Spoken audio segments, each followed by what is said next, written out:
What's up, Sifters? What's up, YouTube? What's up, Twitch? Welcome to GameFace, episode 454, right here on Sifted Games at Sifted.net. The best 3 hours of video game discussion you're going to find anywhere, and a lot of that is because of my awesome co-host, Matthew Keil. What's up, Matt? Oh, you know. Floating along here in LA. It's raining for the first time in 5 months. It's pretty wet here. It's like the world's going to end. Well, we got some actual warnings this time. Yeah, so we are going to have today, and this may happen during the show, actually, so we should probably mention that right off the top. Like, if the show goes down, it's because the power went out. Yeah, although it probably won't, it doesn't go out here much anymore. Like, they've hardened the grid. And also, we're not getting the brunt of the storm in LA proper. Yeah. Like, it's over the mountain. It's much worse. And, like, we got flood warnings, we got tornado warnings, we got severe thunderstorm warnings. Most of that is for the areas that were burned. Right. In January. Yeah, because there's no vegetation, so the water nothing runs. holds it. So the water runs, the mud slides. Like it's a terrible kind of knock-on effect of when that happens. Yeah. And again, that's nature. That's how it's supposed to work. It renews everything and everything grows better after. But like there's houses there now, so you got to find a way to stop it or mitigate it or just get out. It's our first lightning warning for 17 years. Yeah, we haven't had a severe lightning storm warning for many. It's crazy. We've had thunderstorms, but nothing like. I mean, some of that's just because it's so dry this year. Yeah, and, like the warning is so like pay attention for fires. It rained this year? Yeah, it did. Like once, I think. It definitely or something? did. Not very much. It rained in March. It rained in February. I didn't go to Captain America: Brave New World on opening night because it was raining so hard here. I had to keep clearing the drains. Oh, that's on my balcony. I remember you saying that. Yeah, they're holding up pretty good through this one. Yeah. I cleaned them ahead of time this time. It's like the world's ended. Driving over here, everybody's going like 5 miles an hour. They can't stay in their lane because it's harder to see the lane. Now, to be fair, so sad. LA is terrible about renewing those lane markers so you can actually see where anything. Like driving down the 101 in the rain is like, well, I think this is where the lane is. Because the lanes don't have the reflectors here like they do on the East Coast. They do, but they're terrible. Yeah, and like you generally can't see them anyway. Like they haven't been replaced since the 70s. You know, they're spending all their road money like adding another lane south of the city so that your traffic doesn't start for an extra mile. I guess it's like the traffic's great after you get to Arcadia, but before that it still sucks. Which means it doesn't matter. It doesn't. You're not doing anything. Yeah. Like I guess it's good if you live in Arcadia or you're coming north, but that's not where the problem is. Yeah. But no. The funny thing is, LA in the rain is it's a funny. Yeah. Coming from the East Coast, it's really freaking funny. Mm-hmm. I mean, people drive crappy in weather on the East Coast too, but here when it rains, it's the equivalent of getting like 5 inches of snow on the East Coast, roughly. It's just chaos. It's really funny. Like it's telling that like. Most employers here will accept it's raining as an excuse to not come into the office. They're like, okay, I get it. Because everyone's like, yeah, I get it. You don't want to risk your life out there with those weirdos. It's like, it's. Yeah. Well, truth be told, I mean, LA is terrible to drive in anyway, but like, and in the rain, you're tripling or quadrupling the number of stupid things that are going to happen in front of you anytime you go out when it's raining. And believe me, that's saying something. It is, because there's stretches of road where there's certain roads where I'm like, there's always something blocking this road. Mm-hmm. You will always run into something blocking this road. And you can't get around it because there's people that are going forward, and then they'll get someone who tries to go around it anyway, and then they run into each other. Now both sides of the road are blocked, and you got to turn around, but you can't turn around because some guy tried to turn around first and hit a parked car. Now he's stuck next to you, and you just live here now. Or you get anywhere near an In-N-Out here, and the traffic is in the street, right? Yeah. And you're forced to drive the wrong way. Same with Whole Foods down the street. It's crazy that the local authorities let In-N-Out do that. Well, there's so much if you look into it. Like all that stuff is legal. Oh, it is. Like so much. I'm not surprised. It's In-N-Out. So. Like it is legal here. You can go through an intersection as long as it doesn't turn red until your front wheels are over the crosswalk. You know that? I didn't know that actually. Which is, and the reason for that is so we can get two through on the turning left on the red. Right. That's why. if your wheels are over the white line, when the light turns red, you're still legally allowed to turn left. All right. Fair enough. So that is an LA law. To be fair, this is about the only thing that we can complain about in LA.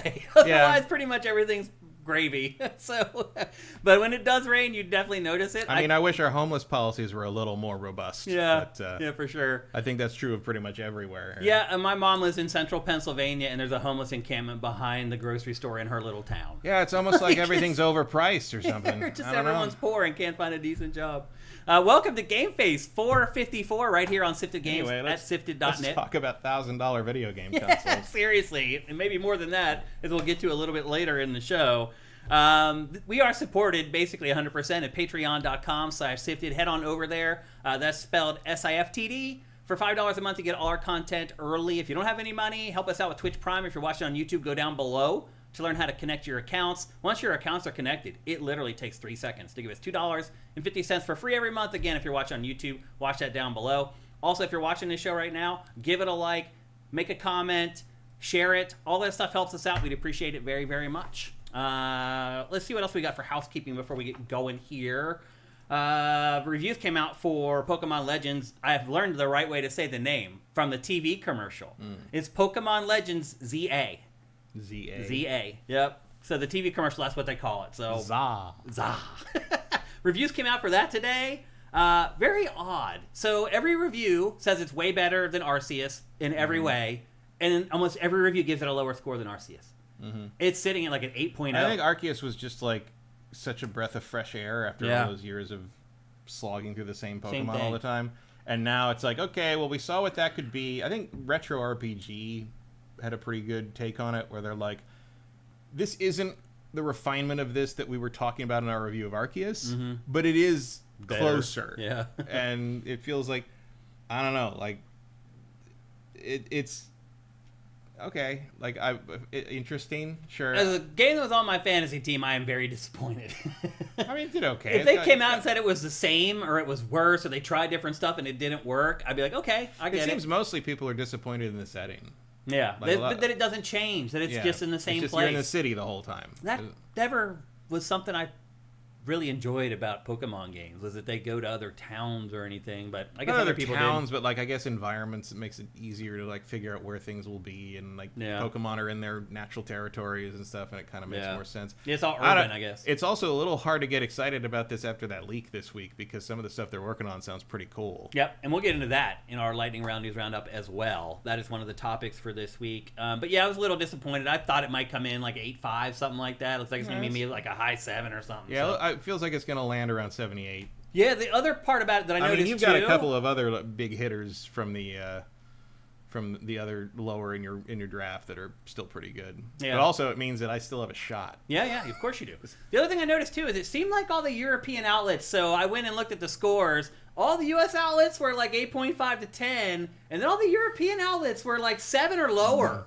Like a huge divide between the territories there, which I found very Europe weird. is kind of over the Pokemon thing to some degree. Maybe. Yeah, I was kind of surprised by that. But, I wonder if Pal World and some of this stuff just like, I don't know. Well, we're going to talk about a game that kind of makes me think about Pokemon in a different way. We're going to talk about the new Digimon game today that Matt and I have been playing, and I got to say, Pokemon's coming out in like 3 days. It's got a lot to live up to after playing Digimon. I can't believe it that I'm saying that, but so we'll see. But anyway, we're going to discuss that a little bit later in the show as well. We're going to review Battlefield 6, which is obviously one of the biggest releases this year, which coming into this year, we didn't even think it was going to come out this year. EA sure wants it to be. Right.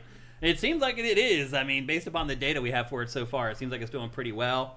But anyway, we will review Pokemon Legends ZA in next week's show. Unfortunately, I don't get code early enough from Nintendo to get it into this show, but it will be in next week's show. And then it looks like Ninja Gaiden 4 is going to be right on the fringe. Because I think it comes out next Tuesday. So I'll work on trying to get us code for that and see if I can get us some early code. But like I've been saying, the rest of the year, our shows are just packed with great games, and this show is definitely no different. We're going to talk about Battlefield 6 here in a minute. How was your week, Matt? It was all right. Yeah? Do anything fun?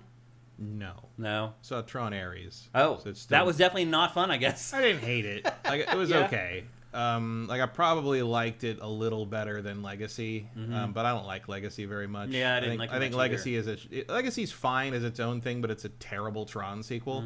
Ares is a pretty okay Tron sequel, but a terrible Legacy sequel, which I guess is inevitable because Legacy and Tron have almost nothing to do with each other. Yeah, and this one has a lot more references to Tron, but also is sort of its own thing, and it's one of the most remarkable. So one thing I will say, I mean, it underperformed tremendously. Maybe we should stop casting Jared Leto as the lead in things. It doesn't seem like people really want to go see him. No, like I don't think he's a bad actor. Actually, Yeah, it's just, I mean, a lot of the distaste is because like 9 women have accused him of sexual misconduct, which is like that's a lot. That's a freaking lot. And sometimes he's just sort of himself, and he is in this one too. It's just sort of like, okay, you're a this brand is you playing you. Yeah, you're a brand new form of life.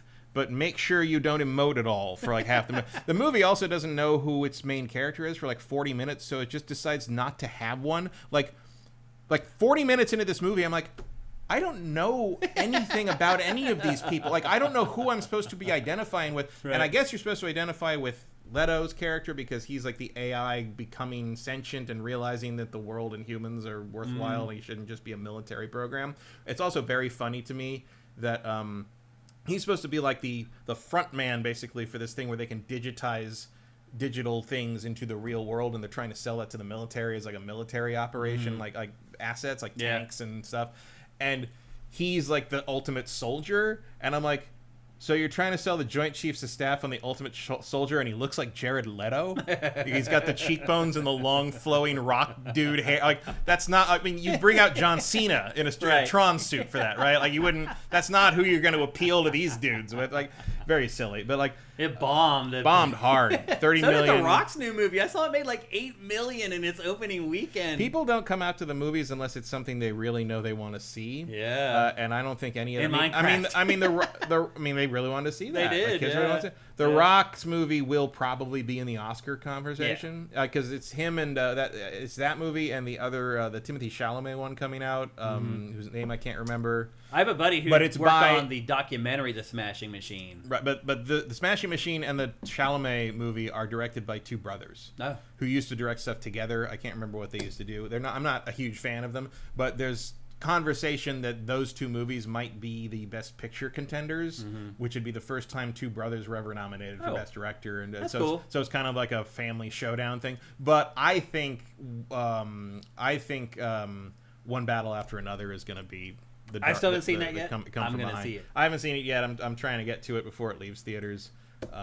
It's just you got to be in the right mood for Paul Thomas Anderson. So yeah, that's a good point. But you're right. We talked about it earlier about how we thought the trailers for that sucked so bad. Yeah, they really did. It's like I mean, a lot of trailers suck these days. It's not unique to One Battle After a Time, but One Battle After I remember. Yeah, we saw it.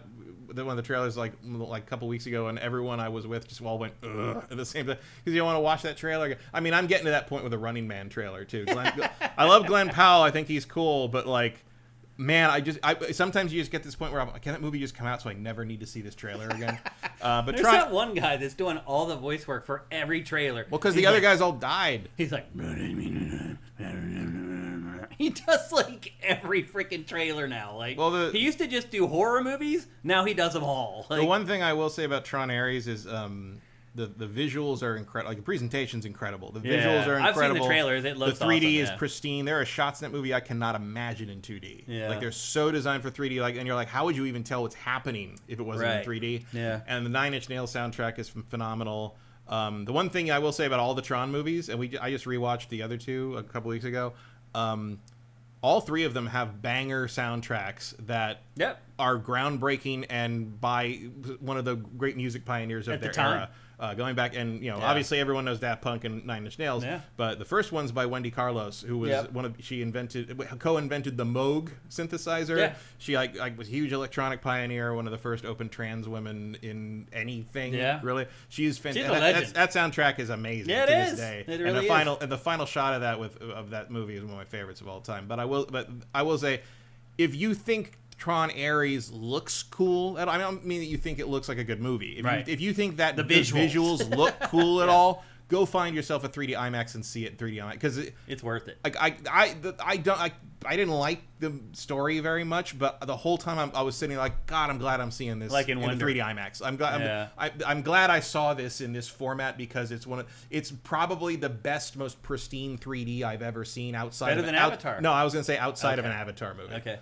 But it is on par with Avatar in Wow. terms of visual fidelity. Like it really does look that good, and the Nine Inch Nails music blasting out. I mean, Makes an impact. It's real good. I don't know if the soundtrack's as good as the Daft Punk one from Legacy. I've heard the soundtrack. Yeah, but it's pretty it's great. real. It's some of He's playing the songs live. It's some of and his Trent's concerts on tour right now. Yeah, it's some of Trent's best work in a long time. Yeah. And Trent and Atticus make cameos as the jet pilots in the big finale. No. These two jets come in, and you can't see their face, but they are Nine Inch Nails. I have friends who just went to see cool. Nine Inch Nails in Philly like a month and a half ago, and they said they were just incredible. Yeah. Yeah. I haven't seen them since the Pretty Hate Machine tour. Wow, that was a long time ago. That was their first album. Yeah. Also, Bulge, one of the other characters you're supposed to empathize with is this woman who is like the new CEO of Encom. Now that Sam, the guy from Legacy, didn't come back for the movie, it's all very disconnected. But it's like bold choice to have the character I'm supposed to really empathize with after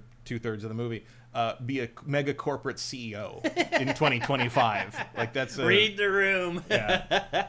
Tron. I love Tron, and I think Tron has potential, but like I don't understand why they keep every 10 to 15 years, 20 years they make another thing, and it's like, do you really not understand? Because here's the thing.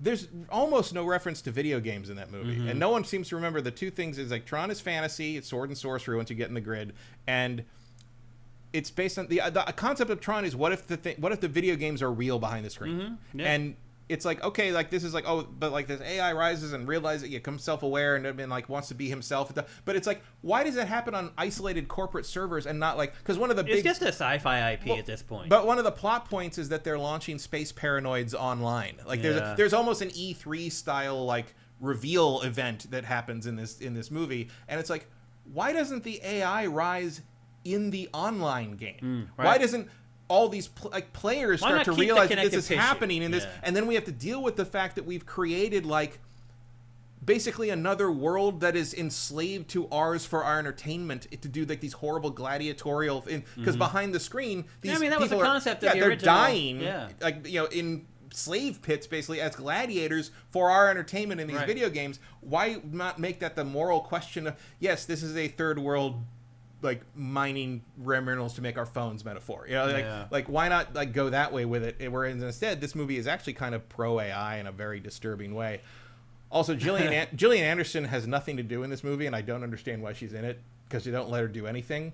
And I was thinking of ways to use her in a sequel that would be more fun, but now I don't think there's gonna be a sequel to this movie. I don't think so, Matt. I think between this and the complete failure of the Tron HasLab, which needs 10,000 backers and currently has 800. Yeah. I feel like this might be the end. This might be the end of Tron, and I'm not happy about that because I've loved Tron since the day it came out. But they're not doing it. But they're not doing it. Like, clearly, no one who has the power to make these movies gets it, or is able to make anything compelling out of it. And none of them are calling me, because I could probably fix that for you. But like nobody's on the phone. Phone's not ringing off the hook, huh? Weirdly enough, Disney does not care what I think about anything. Meteor316, thank you, man. He says he's been following me since the old Game Trailers days. Welcome, man. We're here every Tuesday at 1 p.m. Pacific, 4 p.m. Eastern. Come on back. See what else we got in here. Rest in peace, Invisible Walls, indeed. What else we got? Second live show. Metal Gear Jimmy, thank you for Twitch Prime.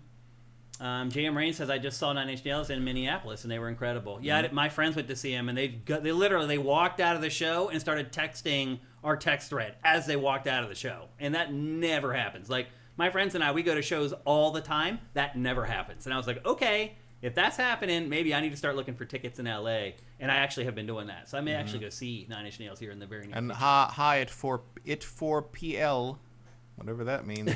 Tron movie without Tron. Yeah, Tron is not in the movie. Yeah, it's just called Tron. Now, to be fair, Tron just comes from electronic, so right. But like, yeah, it has no real connection to the old movies other than a cameo by Jeff Bridges, who, by the way, apparently Leto was in character the whole shoot and wouldn't talk to anybody, and nobody could talk to him because he's like, just weirdo. Except Jeff Bridges, who said because he's Kevin Flynn, the creator of the grid, he doesn't have to obey those rules. But I'm like, that's really just because you're Jeff fucking Bridges, yeah, right? Exactly. Like, and you don't have to put up with this shabby crap, right? Andy T. Monahan says Disney's portfolio this year, barring Lilo and Stitch, of box office failures is shocking but not surprising. They're all bombing. These films. So here's the thing. They don't care. Yeah. Because you know what Disney is? It's a theme park company. You know why Tron keeps getting made is because they have Tron theme park attractions. No, you're That's right. why. As long as people care about Tron enough to get on the Tron roller coaster, that's all. When this thing gets to streaming, it's going to be one of their top streaming movies on Disney Plus, and that is where their attention will go. And it will be, and Tron Legacy, same thing. Everyone's going like, oh, Tron Ares is bombed, haha, Legacy's so great. Tron Ares and Tron Legacy have almost exactly the same Metacritic. Like Tron Legacy and Tron Ares are both considered about the same thing, or at the time, and then Tron Legacy had a cult following because of the visuals and because of the Daft Punk soundtrack. And probably the same thing will happen with Ares, and that's all you need because you're basically keeping people interested in your theme park. Right. That's where much of their revenue comes from. People don't realize it all goes back to that. The theme parks make something like 80% of their revenue, not their profit. Their profit is actually pretty low on the theme park, but the theme parks are where the money comes from.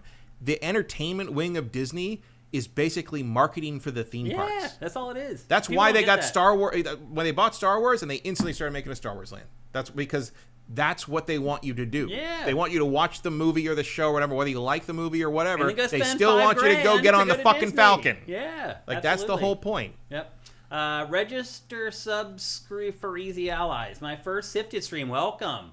I'm guessing if you're an Easy Allies fan, you've probably been a Game Trailers fan as well. Welcome. Eth Demon says, I'm getting Pokemon ZA Switch 2 bundle on Friday. So you're getting your Switch 2 finally, Eth Demon.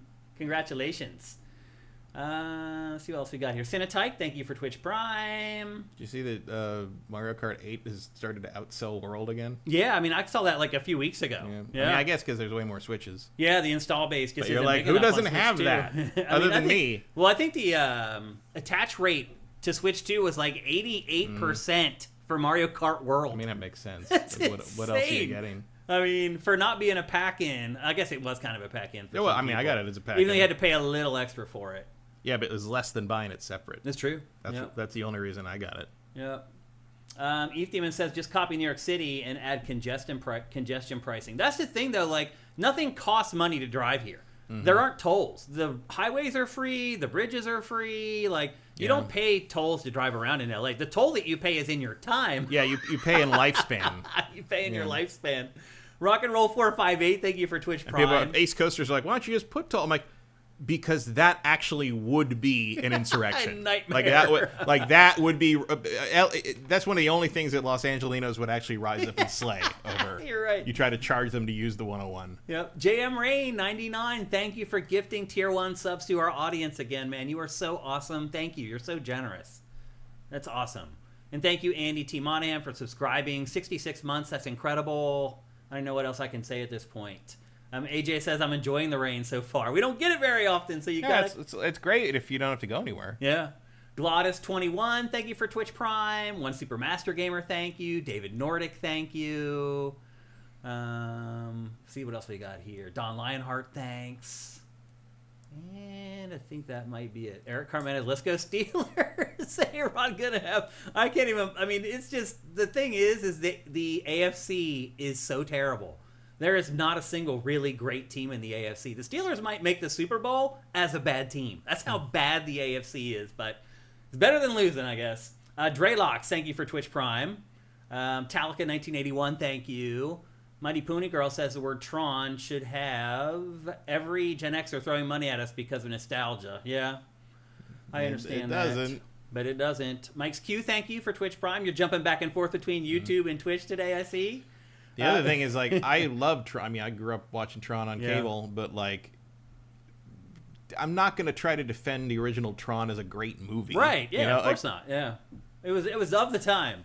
Mike's Q says, Disneyland/World is just too damn expensive. I don't know if I'll ever be able to afford to take my kids. Like, it is. You Very take expensive. you and your partner and 2 kids with you, $5,000. Yeah, That's not even really including travel. And then the annual passes are going up to $1,900 a month, $1,900 a year on for the top level pass, which is the only way you can get in without a lot of blackout dates. Yeah, it's and also there was a tourism like thing that I saw that ranked the most stressful tourist destinations in America, and Disneyland is number 1. I could totally see it. Yep. Because you're paying so much money, you're under so much pressure, and then you get there, and it's like, we got to pay more to jump the lines, or we're going to be able to ride everything. And even then, the lightning lane thing doesn't work properly. It doesn't actually save you any time. If you're not in early in the park, you can't get in to any of the queues, because the lightning lanes for the popular rides, because they just assign people to the different times through the day, and if you're not in there by probably 10 a.m., all the times for Indiana Jones are gone. All the times for Guardians of the Galaxy are gone. All the time, there's nothing. You can't do anything. You're just stuck there. If you're there on a bad day, you're just stuck there. And imagine going there and spending all that money for a hotel and bringing the kids, and you're like, well, we can either wait 3 hours to get on this ride, which no, or it's ridiculous. It's just not worth it anymore. Tekken Master. So is Nintendo in a good spot financially long term because of the amusement park movie pivot? No, because they don't own the amusement parks. Yeah, they're gonna get fees and possibly some royalties through what Universal's Nintendo World stuff gets them. But the reason they have Nintendo is reverse. It's using the parks to make people buy its games. Right, but the reason that they have that is that they've made that deal with Universal is because they have recognized that theme parks make things immortal. Mm-hmm. Chris Pratt is going to live forever because he's in 5 different major theme park rides between Jurassic Park and the Marvel Universe, and children that aren't born yet are going to know who Chris Pratt is by face and not have ever seen those movies. Nope. And it's remarkable. That's why people want to work with Disney as well. Right. They do immortalize people. Yeah. Erebus Jones, thank you for Twitch Prime. So, and it is. I've gone to the Mario world with people at Universal who aren't gamer people, but they played Mario. They know they played games as kids, and they walk in to that world and they're like, oh my god, they remember everything. It all comes flooding back. It's exactly what Nintendo wants it to do. And they're like, maybe I will go get it. I've seen people consider buying a Switch because they were at they were in that Mario land for 20 minutes. It's maybe I need exactly a Nintendo something or other. Yeah, I hear you. Mighty Pony Girl says, imagine spending that much money to take your kids to Disney World only to have them inevitably melt down at 3 p.m. and scream that they hate you because you couldn't get time with Princess Jasmine. I mean, that's the parent's life. That's just how it is. Okay. I think Universal doesn't turn the IP over more regularly here. They do in Orlando. They don't do here. We've been stuck with that stupid Mummy ride forever. Which is only half the Mummy ride. It's double the length in Orlando, but here they didn't have room, so they just stop it halfway. Because there's a whole thing in the one in Orlando where it stops and you get stopped by the Mummy, and then you have to go backwards through a bunch of stuff. Yeah. And in this one, it stops, and then you just sort of drop into a thing, and it's over. And it's like, you're like, oh, I thought we were. Oh, gotta get off. Okay, I guess. Mike's Q over. He's working both chats. Mike's Q says, Matt Shane, I love Ghosts of Tsushima. But I somehow dropped it at the 2/3 mark. Do you think there's any reason to finish it before I play Ghosts of Yote? No. They're not connected. They're not hardly connected at all. They have put a couple little Easter eggs in there, but you don't need to. You won't even notice it. Yeah, you can totally. You got the idea already. You can move on. Yep, for sure. Yeah, you understand the basis of it. You understand the region already. You're good. Totally good. I think that might be it from chat to start the show. It is just about time to talk about Battlefield 6, but before we do that, here's a word from our sponsor, LS Cream. It's LS Cream, the fine cream liqueur crafted by fellow gamer and sifter Stevens Charles. Inspired by the Haitian drink Cré Mas, LS Cream delivers an award-winning experience with every single pour. One sip and you'll see why. It's a party favorite. The silky blend of fresh cream and premium neutral grain spirits mixes great with everything. I dare you to put a shot in your coffee. I've been drinking it for years and still, I find new combinations that taste incredible. LS Cream is the kind of drink that keeps surprising you thanks to its notes of vanilla, cinnamon, nutmeg, and coconut. Take it to any gathering and watch it steal the spotlight. We've never seen anyone resist. Ready to join the fan club? Head to creamls.com/sifted for recipes, retailers, and online orders. That's creamls.com/sifted. That's right. Join the Cream Team, people. LS Cream's VIP crew. If you want to do that and win $5,000, enter the LS Cream 5K challenge. First, go to creamls.com/sifted. Sign up for the website. Fill out the paperwork that you need to fill out there to join the actual competition, and you have to do that. That's legal stuff that can't be changed, avoided, whatever. So make sure you do that first. sign the paperwork, make sure you've done that. Once you do that, work up your recipe for a drink. Now, I'm going to recommend you go to creamls.com/sifted, and while you're registering, go look at some of the recipes there to get some rough ideas, and then work up your own. Make sure you take a picture of your drink with a bottle of LS Cream sitting next to it. Put it up on Instagram, tag 3 friends, tag LS Cream, and if you win, if you come up with the best one, and you do the best job with all the stuff I just mentioned, you will win $5,000 USD. So at the bare minimum, go to creamls.com/sifted and get yourself a bottle. You can figure out how to get it online there or any places locally where you can just go in and buy it. First thing you got to do is get a bottle. Once you get it, start mixing and matching. You can make awesome drinks with LS Cream. I promise you. Good luck winning the LS Cream 5K challenge. $5,000. It's not fake. It is real. That's like 3 grocery trips. You could almost fill your fridge for that in America. Seriously, though, go to creamls.com/sifted. Make sure you register there, sign up all the paperwork, and then head to Instagram and make it happen. Good luck on the LS Cream 5K challenge. All right, now it's time to talk about, I would say, the biggest release of the month. It was tough, but I did decide ultimately on Battlefield 6 being the thumbnail for Dossier for this month. There's so many big games, but I do feel like when the What are the other big games? Pokemon, Legends Arceus, Ninja Gaiden 4. I mean, there's a ton of things I could have chosen, but certainly would put Ninja Gaiden 4 at the same level as those two. But. Yeah, but as far as sales are concerned, chances are Battlefield 6 is going to end up dwarfing pretty much everything else, and it looks that way. They've already hit over 800,000 concurrents on Steam. They just passed Apex Legends for the best or the most played game on Steam for EA. We don't know console sales yet, but all we have those metrics are from Steam. But they won 100 million, so... Yeah, I mean, I don't think that's going to happen. No, it was never going to happen.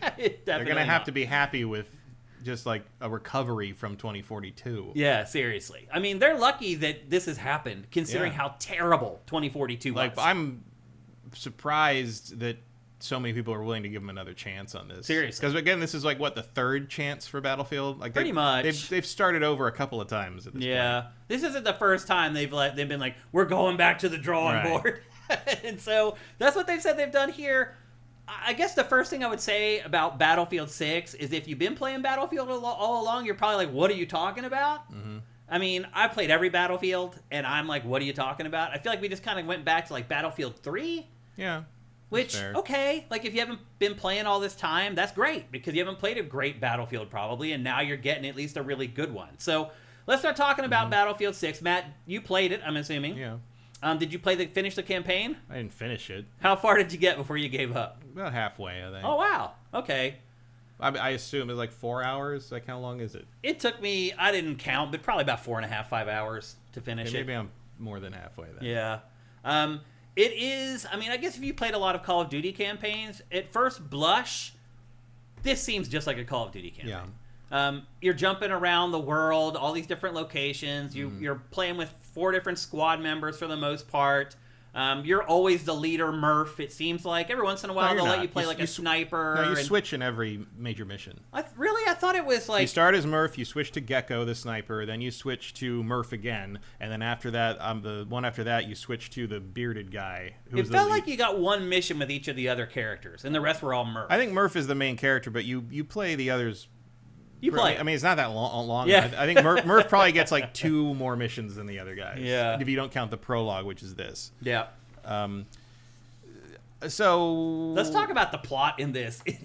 The plot device that this game uses is a plot device that is used in so many military movies, so many military first-person shooters. Well, because you need an enemy that is not politically charged. Mm-hmm. So it's just a rogue PMC, right, controlled by mysterious benefactors who somehow has access to the best military technology on Earth. Yeah, and that is part of the plot. Is like where they're getting all this, like where they're getting all the gear coming where are they from? getting the F-35s? You know, yeah. Like, I guess it is. It's like sure. Because it starts here. What you're seeing right now is you've worked out a deal with the PMC, and are they going to take over this base or something? They're taking over Georgia, the entire country, and you're about to evacuate this. It's a cybersecurity like base that the U.S. has in Georgia. Like we have these everywhere. And it's supposed to be a passive handover. You're going to turn it over in like 3 hours or something, and you're packing up. Everyone's literally packing up to leave, and then the PMC attacks them. Yeah. Whatever their name, Pax Armada. Yeah. I mean, Amarta. Yeah. They attack and blow the hell out of everything, and this huge fight happens. And even during the fight, the soldiers are like, "Why are they doing they're going to have this place in 3 hours? Like, what we're giving it to them. Why? One thing that is maybe something they could work on for the next campaign, maybe don't have so much of the soldier chatter be like discussions of world political policy. Yeah. Because I've never been in the military, admittedly, but I don't think that's what Marines talk about in the field. No, they definitely do not. You're walking through the sewers and everyone's like having in-depth discussions about the history of like the different choices Congress has made that brings us to this point. I'm like, I really don't think that's what you're talking about when you're walking through actual literal human shit in a foreign country. But then several times through the game they keep saying, "We'll leave the politics to you." Right. When they talk to like the leaders or whatever, they're like, "We're not getting into that. We're just here to kill people," basically. Because it's not that I have a problem with the soldiers having political opinions. It's that it's very clearly there to inform the player what's going on. It's very clunky exposition. And it's like, do you know what you have for that, guys? It's called a briefing. And we just did that. Well, they do that in the game. I mean, right? We do briefings, but then they still like, "Oh, you need to know more about our world building." It's like, no, I think I got it, guys. It's not that complicated. Well, you're right. Like, that part of it is rote, but what I was really talking about when I said plot device is, so after this opening scene happens, you go to Virginia and you're at one of your leaders' homes, basically, and you suspect that she has turned traitor. And that is really the plot device that drives the plot. That's the framing device of the whole thing. There'll be a scene at her house where the soldiers are like interrogating her. "Why'd you do this? Why'd you do that?" And she'll say, "I did that because," and then it goes into the next mission. And then you'll go through a big dramatic sequence where you're like, "Oh, maybe this squad guy is gonna not make it." And then they do, and then in the next scene back in Virginia, that character comes out and is like, "All right, I'm gonna take over." I'm like, "Oh, it's convenient we didn't see you until we knew you didn't die in that scene." It's very ham-handed, and are you surprised? It feels very. I kept thinking of the original Black Ops. I mean, it's not equivalent, but like the way like you just kept cutting back to the numbers station framing device, as like because you couldn't think of a connective tissue to get from one thing to the other. It's very otherwise, lazy. It doesn't really work very well, and it doesn't shock me. Like, I mean, again, I think it's either you get like a clunky framing device like this, or they do like what they did in Battlefield 1 and whatever the other one was, where you just pick individual campaign stories, which this basically is. Like, you can tell that this campaign is parts that they just snap together. They snap together. Snap. Yeah, and largely out of the different maps that already existed. Yeah, you can see the characters snap into the cutscenes. Oh yeah. The thing is jank. So the thing about this campaign that kept blowing my mind is like this game looks phenomenal. It really does. Well, like there are scenes in this that almost look photoreal. The attack on Gibraltar is incredible, and then like you'll be like moving through this and a building's collapsing and you got to get around that and hop over this fence and you got to get, and okay, now we got to blow this door, and then all 4 of your squad members slide into where they're supposed to start the cutscene at, right in front of you, and then you move. I'm like, oh, that happens the whole game. There was a couple times when all my squad members grouped together into one multi-armed headed creature and just sort of ran around like that for a while. The first time I died in this game was in this sequence where you get in the turret of the vehicle and you're running around and blowing shit up and killing guys, and if you don't kill a guy, like the Humvee will run them over. But one guy, he didn't run him over, he bounced off the hood and landed on the barrel of my gun and just stood on the barrel of my gun and shot me until I died, and there was nothing I could do because he's on the barrel of my gun. I can't shoot him. So I'm like, oh, that's how this is gonna be, and it is. That is how it is. Like what you're looking at here, all this set piece stuff, the presentation stuff, just incredible. Like everything's going crazy, and all this the terrain damage, and you want to blow the building up and not take that building down. It's so like the street fighting in this is amazing, and then like your guy and 2 enemy guys are taking cover behind the same side of a box, and you're like, could you kill him? And like the enemy's like the guys on the ground don't seem to know they're in a war. Yeah. Like you'll run up to them and they'll be like, I'm just like, bang, Sometimes they bang. just freeze and they just don't. stand there. Yeah, they don't do anything. It's like the guys in the windows and like in like set pieces where you're supposed to survive or like hold out for a amount of time. They all behave normally. Yeah. But like, and your allies just like let guys slip through the line and like, I'll be like shooting guys with like two of my own people next to me, and all of a sudden there's a guy standing next to me shooting you in the head. And they're like, ignoring hello, them. anyone? Like it's. Like, it's not like a killer. It doesn't, like, ruin it. But it's just rough like, around why the is it so edges. sloppy? And it's like the same sloppiness that's been part of Battlefield campaigns since they started making campaigns. And I'm like, what has Vince been doing here? Like, I thought he was going to improve this stuff. But you're right. It's exactly like every campaign DICE has ever made. Yeah, I think he did improve, like, the quality of the set piece stuff. Yeah. Like the scale is there. It uses the scale of Battlefield in a way that Call of Duty doesn't really have it. Like the battle in Gibraltar is just, it feels like a big thing is happening in a way that a lot of Call of Duties just don't manage. Although they do more now that Warzone is a thing. But like, and like, it just seems like when this thing opens and the sunlight comes, like, it's so cool. It really it's is, really cool. But like the mechanics of what you're playing, just like, they don't feel like they're done baking. Yeah. Like that's the closest. It feels like you're looking at this perfect like cinnamon roll, whatever pastry you prefer. Like whatever your favorite pastry is, you're looking at this perfect one. It's exactly what you want, and you bite into it, and like the middle's raw. Yeah. Like that's what playing this is like. Yeah, a little bit. One thing I would say is pretty much every cutscene that happens. The snapping characters. Yeah, like they a lot. didn't plan on the transition from this cutscene's finished. And now when it's finished, the guys are going to be standing over here. And just weird little thing, like early in that first prologue section, you're going into a building, and you know the enemy's in the building. You have to get through it. Mm-hmm. And you do a little cutscene, and they talk to each other, and you talk on the radio to somebody, and then you've got two of your guys in front of you, and you can't get past them. Mm-hmm. And I'm like, what is going? I can't. Is it frozen? And it turns out you have to go behind them in a very specific point and hit the interact button, and then they go, okay, let's go. It's like a breaching thing. And it doesn't tell you that, and it doesn't indicate that that's what's going on, and it never happens again. Yeah. And I'm like, what was that? Like, why? Well, I will say this: the gameplay variety in this is up to par with Call of Duty campaigns. You're doing so many different things. You're shooting in a turret. You're sniping. You're like this is the closest they've gotten. Yeah. But they're still not anywhere near. It's just not polished. It's not done. I mean, it's just crazy. And it's not polished in a way like and I know this because I was seeing the criticism of this before I played it, because I didn't play it until the weekend. Mm-hmm. And I was seeing, and even you were like texting me, like, "Oh my god, this thing's so janky." And I'm like, "Does it?" Because I keep looking at footage and it all looks amazing. Yeah. And then you play it and you're like, "Oh, like because all I can tell you is like what you play moment to moment does not feel the way this looks." Mm-hmm. The sniping's fun. I enjoy a bunch of it. Like I don't dislike the campaign. I mean, I made it through the campaign. I will say the last 90 minutes of it or so, I was like, okay, I'm good. Like the story wasn't going anywhere. I didn't care about the characters. It was pretty easy to put down between missions. Yeah. Like the missions have good drive. Yeah. Like you get through each chapter like probably in one playthrough. Mm-hmm. There's a couple of them where I'm like, because there are collectible dog tag things, and there were a couple, especially the stealth ones, where I was like, I'm never playing this. Like it's fine going through it the first time, but the second time with all the forced crouching and like crawling along is just like, yeah, I'm not doing this. There's no mission in this game as good as the best Call of Duty missions. No. Not one.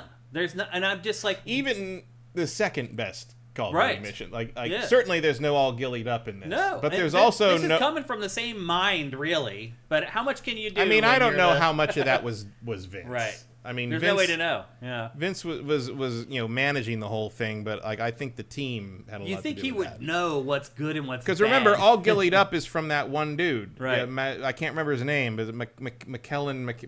That fucker. I know who you're talking about. The guy who did Sniper Town. He's our enemy. Yeah. Like they literally had him on when I reviewed that game. They had him on standby in case I couldn't get through that mission. He's like, we'll go to lunch and he'll finish it for you because they can get on with it. Because they knew that was the most difficult thing in the game. Yeah, and that's what he does. But like, I mean, I'm sure Vince helped with that kind of the pipeline and the streaming and stuff. But I mean, he's also running his own company and he's got 3 games in there. Like, you can only do so much. Yeah, I think that's what this game shows, is that one person, no matter how skilled or smart they are, can only do so much on a project this big. Because it cannot be a coincidence that a lot of the issues in this game are the same issues that this series has struggled with in campaigns since Battlefield 1. Like there's just something about either the what their I don't know. Like is it a Frostbite thing? I can't imagine what. I mean, it does feel weirdly cobbled together out of the parts of the multiplayer game in a way that Call of Duty never does. Yeah.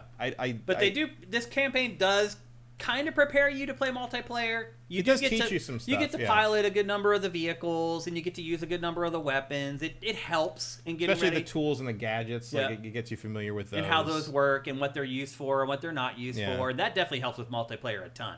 Because in multiplayer, there's no chance to really try out anything. There's also a pretty good training section in the main menu of the game. Like you can go through a bunch of training stuff and what everything does, and how each game mode works, and how each class works, and it's actually pretty informative, even as someone who kind of knows what all that is already. I went through a good chunk of it and I'm like, oh, this is really good. Like I thought that was a good inclusion. It also does the Call of Duty thing where when you go into the main menu and pick campaign, it quits the application and opens another one. Because that's apparently how we do that. That also feels like weird and janky. But that's how Black Ops 6 does it too. It does, yeah. So I think that's just how it works now. I think they're trying to make it so you can delete that part of the game. In fact, when you finish the campaign, they tell you to delete it. You're never going to play this shit again. No, they're just like, you save space. They're like, if you want to delete this now, you're done. You don't need to play it again. Yeah. Although this doesn't actually take as much space as I thought it was going to. Yeah, it's like 60 gigs or something like that. Oh, that was a good one. That was a nice backflip. That was a good shot, right? I put that grenade right in there.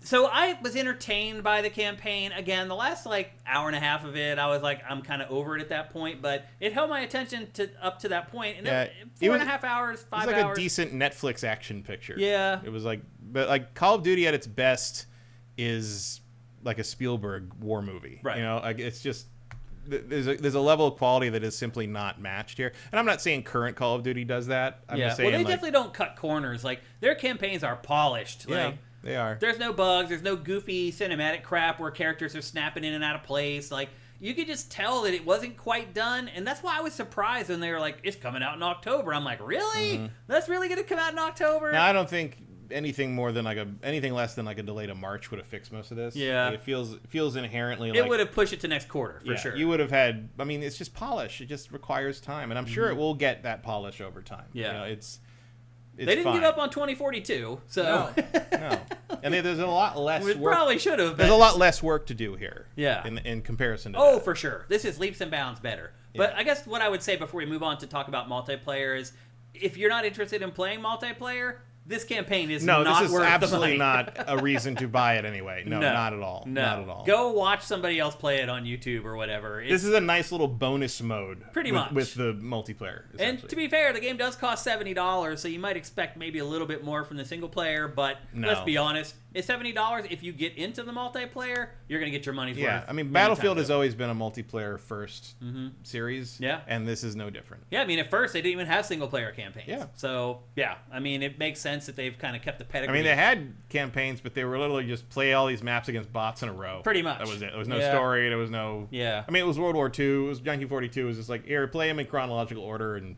Yeah. Pretend that something happened, So despite its shortcomings, I do feel like this is a good step in the right direction for Battlefield. Yeah, the problem is I feel like it's going to take them 2 more to get something maybe really solid. I do hope next time they will take it to heart and realize hey, this game's going to sell no matter what. It doesn't matter. We can spend a couple more months to get this where we really need it to be. I feel like we get one more Battlefield before EA gets shut down. That's possible. So... if anything survives in their non-sports categories, it will be this. Mm-hmm. And then maybe Activision buys it or something. And who knows what happens. Maybe the next one's going to be all about the American forces teaming up with the heroic Saudi nation to, liberate the Holy Land or some shit, and then we're all just going to have to walk away from it. But it's I don't know. I wish there's part of me that kind of worries that this is the last Battlefield not because of anything Battlefield 6 has done, but because of the situation EA's in. Yeah. And I just sort of wish this had been a little stronger. Yeah. But it doesn't super matter because the real meat of on the bone is the multiplayer. Yeah, for sure. And also I would argue too, the visual spectacle of the campaign worth experiencing. Yeah, it's. I mean, if you're in on this to play the multiplayer, there's no reason not to play the campaign. This isn't like don't even load up the campaign, even though you own the game. No, you should see some of what they do in this, just in terms of visuals and you're right. Gameplay, like you get to play in almost every vehicle for long enough that you can familiarize yourself with it, but which is almost impossible in multiplayer. It is. It's just like. It's brutal in multiplayer. It's brutal. And you see it all the time. It's just like you see these poor idiots like flying these helicopters, and I use the word flying very loosely, and like just bouncing off buildings. I would use the word idiot loosely because I have had problems flying. I fly the helicopters like an idiot, no question. It's I don't know why they make them so hard. There's so many games that have helicopters where it's so easy to fly the freaking helicopter. And in this game, it's like up is down, down is up, left all the way right. back to Battlefield Vietnam. It's insane. The helicopters have been difficult all the time. The jets are too complicated. Like, as soon as I go up, somebody shoots me with a missile and I die. Like, and I understand to some degree that it's like you want these things to not be. Early on, they learned that the vehicles are so easy to pilot in 1942 that everybody just wanted to do that. Yeah. And I appreciate a good jet player in this game. Sure. Like if you get someone that knows, like one of those dudes who clearly has a flight stick just to play the jets in this, like they don't play on the ground. Yeah. They get in a jet and they fly around the whole match and they provide air support. And if they're really good at that, if they're like responding to people calling shit out, it feels like you're in a well-oiled like military machine, and it's awesome. They'll also finish each match with like 80 kills in 2 Oh, they're always the MVPs. Yeah. Like if you get in a match with someone either with you or against you that really knows how to fly those jets, it is a different game. Yeah. I just don't think it should be as hard to fly that stuff. It Everybody should be able to jump in and fly it. Like, I mean, I can more or less do that. I can't like rule the match with a jet, but I can fly the jets fine. The helicopters, forget it. It's insane. Like whatever it is about that just does not work in my brain. Me either. Never has. I turn to the right and it just goes into the ground. Yep. I mean, I think I think the people that are really good at that are using very specific sticks. Probably. Like they're flight sim guys. Yeah. Well, let's start talking about the multiplayer. One other thing I would say about the graphics, Matt, is that they do look good the vast majority of the time, but there's also anomalies, like where the destruction doesn't work right and things get janky and like a piece of the environment falls and like blocks the room, but then it disappears. Like there's little goofy stuff in the graphics. I don't think that's a mistake though. Like most of that stuff that happened was like so the road isn't blocked and the game doesn't stop. But I mean, I've seen LOD issues where stuff's drawn in and I don't care about any of that. Yeah. I think they are working on the bleeding edge here to such a degree that I will give them the grace on all of that. Like none of this is going to work perfectly because it's so much going on. Look at that spring that just flew up in front of the camera. Like it's crazy the amount of because there's little things like, okay, when you're in the Cairo sewers, I found an English pizza box in there. There's probably not an Oscar's pizza in Cairo. Who fucking cares? Yeah. Like it's just like, and yeah, like, but it's like it's LOD problems when the building is collapsing and you're moving through these streets is different to me than like LOD problems when like you're walking up to someone in the bridge or like walking up to someone in a room in Dragon Age and someone's armor pops into existence. You know, it's not equivalent to me. I'll give them leeway because of how much is happening. The destruction is insane. It's crazy. It really is. Like even sometimes I surprise myself where I'll like throw a grenade into a building and it'll collapse the building and it'll fall on me. Yeah. I hurt myself. It's kind of you just never quite know. And like I love that like things like that'll happen and all the dust and debris kicks up and like you can't fight for like a few seconds. You're like, I don't know where anybody is. Like you can like just the smoke grenades and the flashbang and stuff are serve a purpose in this in multiplayer. Like it's impressive. I mean, I don't play a lot of these games, so maybe Call of Duty does it better. I don't know, but like I've been impressed by the fact that this is using the tech in a gameplay forward way. Yep, I love it, which is great. Yeah. So one thing that I think the first thing everybody asks about Battlefield, who have played Battlefield before, is this one like the other ones where you spawn, there's no vehicle, you run 2 miles, you get sniped by somebody that you never see, and then you do it all over again? Yes. It is, yeah. Pretty much. Because the other thing I would say, too, about this is the vehicles, they're balanced. Like, it's very easy to get your vehicle wiped out. Yeah, it's not like there have been Battlefields where as soon as someone rolled up in a tank, everyone's like, run away! Like, everyone turned into Monty Python. Not in this one. Like, no, there's multiple ways to deal with anything. A lot of times the streets are all mined. Yeah. And you can't drive anywhere. Because nobody on your team is going to go disable the mines. Mm-hmm. So after a while, I kind of learned to not use the ground vehicles. Like, yeah, I didn't really use the them. first couple days, I used them a ton because matches were probably 70% humans, 30% bots or something like that. And you could get away with it. Like, I was having matches in a tank where I'd get 80 kills and like 3 deaths or whatever. Once the matches were full of human players who actually knew how to play the game and started laying the mines or were making sure that they had rocket launchers and things like that, it almost felt like the balance against the vehicles was too much. Mm-hmm. I found in a lot of matches, like if you go back to the HQ, which is your base where your vehicles spawn, almost every time I went there were vehicles sitting there. Well, part of it is because like they are designing. I mean, it's not super unrealistic what they're doing there, but that's why tanks need infantry like escorts. Mm-hmm. People to repair the tank. But you're never going to get an infantry escort in a multiplayer shooter because no one wants to do that. You'll get some people that'll ride along and they'll jump out and start using their repair tool. Yeah. And but like, but in general, like, but you don't just need someone to use the repair tool. You need people to like shoot guys on the ground and take out RPGs before they can fire. Like that's what ground warfare is. And that's not what multiplayer first-person shooters are. Yeah. These people are all running around like ants with their heads cut off. They're just using you as a means to get across the map quickly. They're not there to protect your tank. No. They're just trying to get across the map in a shorter period of time. You have one friend, the guy who's in the turret, who will sometimes get out and zap your tank with the repair tool. That's it. No one else is helping you. No, you're right. Yeah, and so I found that the balance in this game, as far as vehicles are concerned, like I kind of stopped using them. So then I started turning my attention to the skybound vehicles, and I couldn't fly them. So I just ended up doing exactly what I mentioned. Spawning, running half a mile, getting shot by somebody I never see, respawn again, repeat. I didn't feel like that was that much of a problem for me this time compared to the beta, because I only played the rush. Oh, right. And the rush has the defined enough battle lines and is sort of confined to sections of the battlefield enough that the running to get back to the fight is not that much of an issue. Yeah. Especially using the spawn on squad thing. Yeah. Because like spawn on squad kind of helps in the big, the conquest games, but like sometimes your guy's over here, sometimes over here. That we just lost that point and everybody died and now we're all back here. Like you just don't know. Whereas in the rush stuff, it's all very compartmentalized. Or you end up with a crappy squad leader. Oh, that happens too. And there's always there's like I'd say half my games, one of the squad members just sits in the same place the whole time and doesn't move. And I'm like, did you go somewhere? Did you leave? Did you die? Like, what happens to all these idiots? Like, what is going on? Yeah. Like, I haven't played like heavy multiplayer heavily, probably outside of fighting games.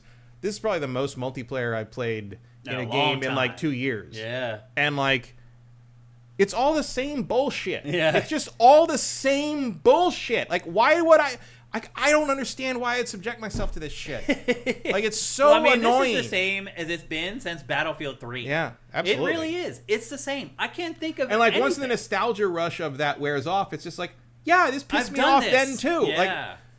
Like, I feel the worst part of multiplayer is you have to play with other people. The hardest part of my job as I've gotten older, and I've mentioned this before, is remembering that everyone's not like me. And they didn't play Battlefield 3, and they didn't play Battlefield 2, and they didn't play the first Battlefield, and they didn't play Wake Island. And it's very hard for me to remember that, like, yeah, this is the same old shit to me. To a lot of people, it's not. Like, this is their first good Battlefield game. And I would say... It has been a while. And I would say, if you are young, this is the first good Battlefield game of your lifetime. Yeah.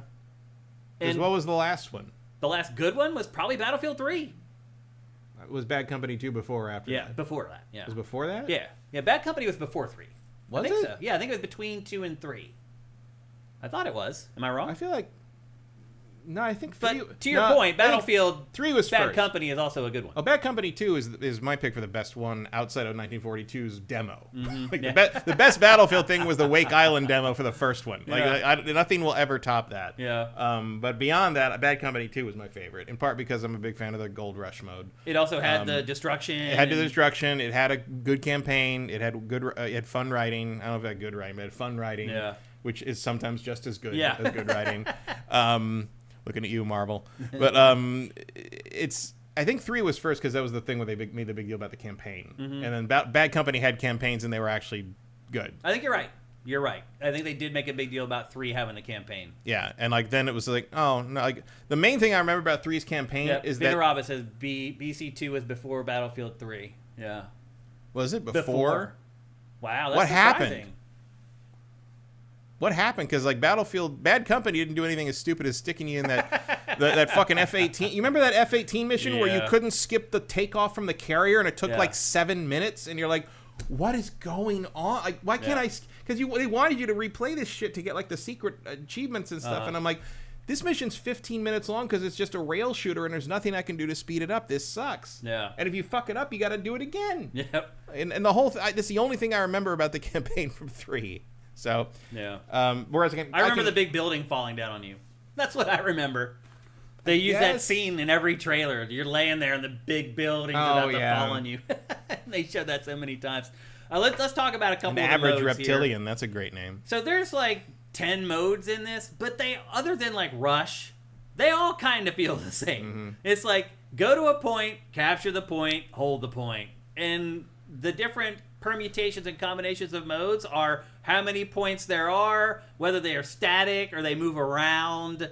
But otherwise, every mode kind of feels the same. Go and hold a point longer than the other team, and you earn tickets. And whoever has the most tickets ends up winning the match. There's lots of modes, but I felt like a lot of them felt pretty much the same.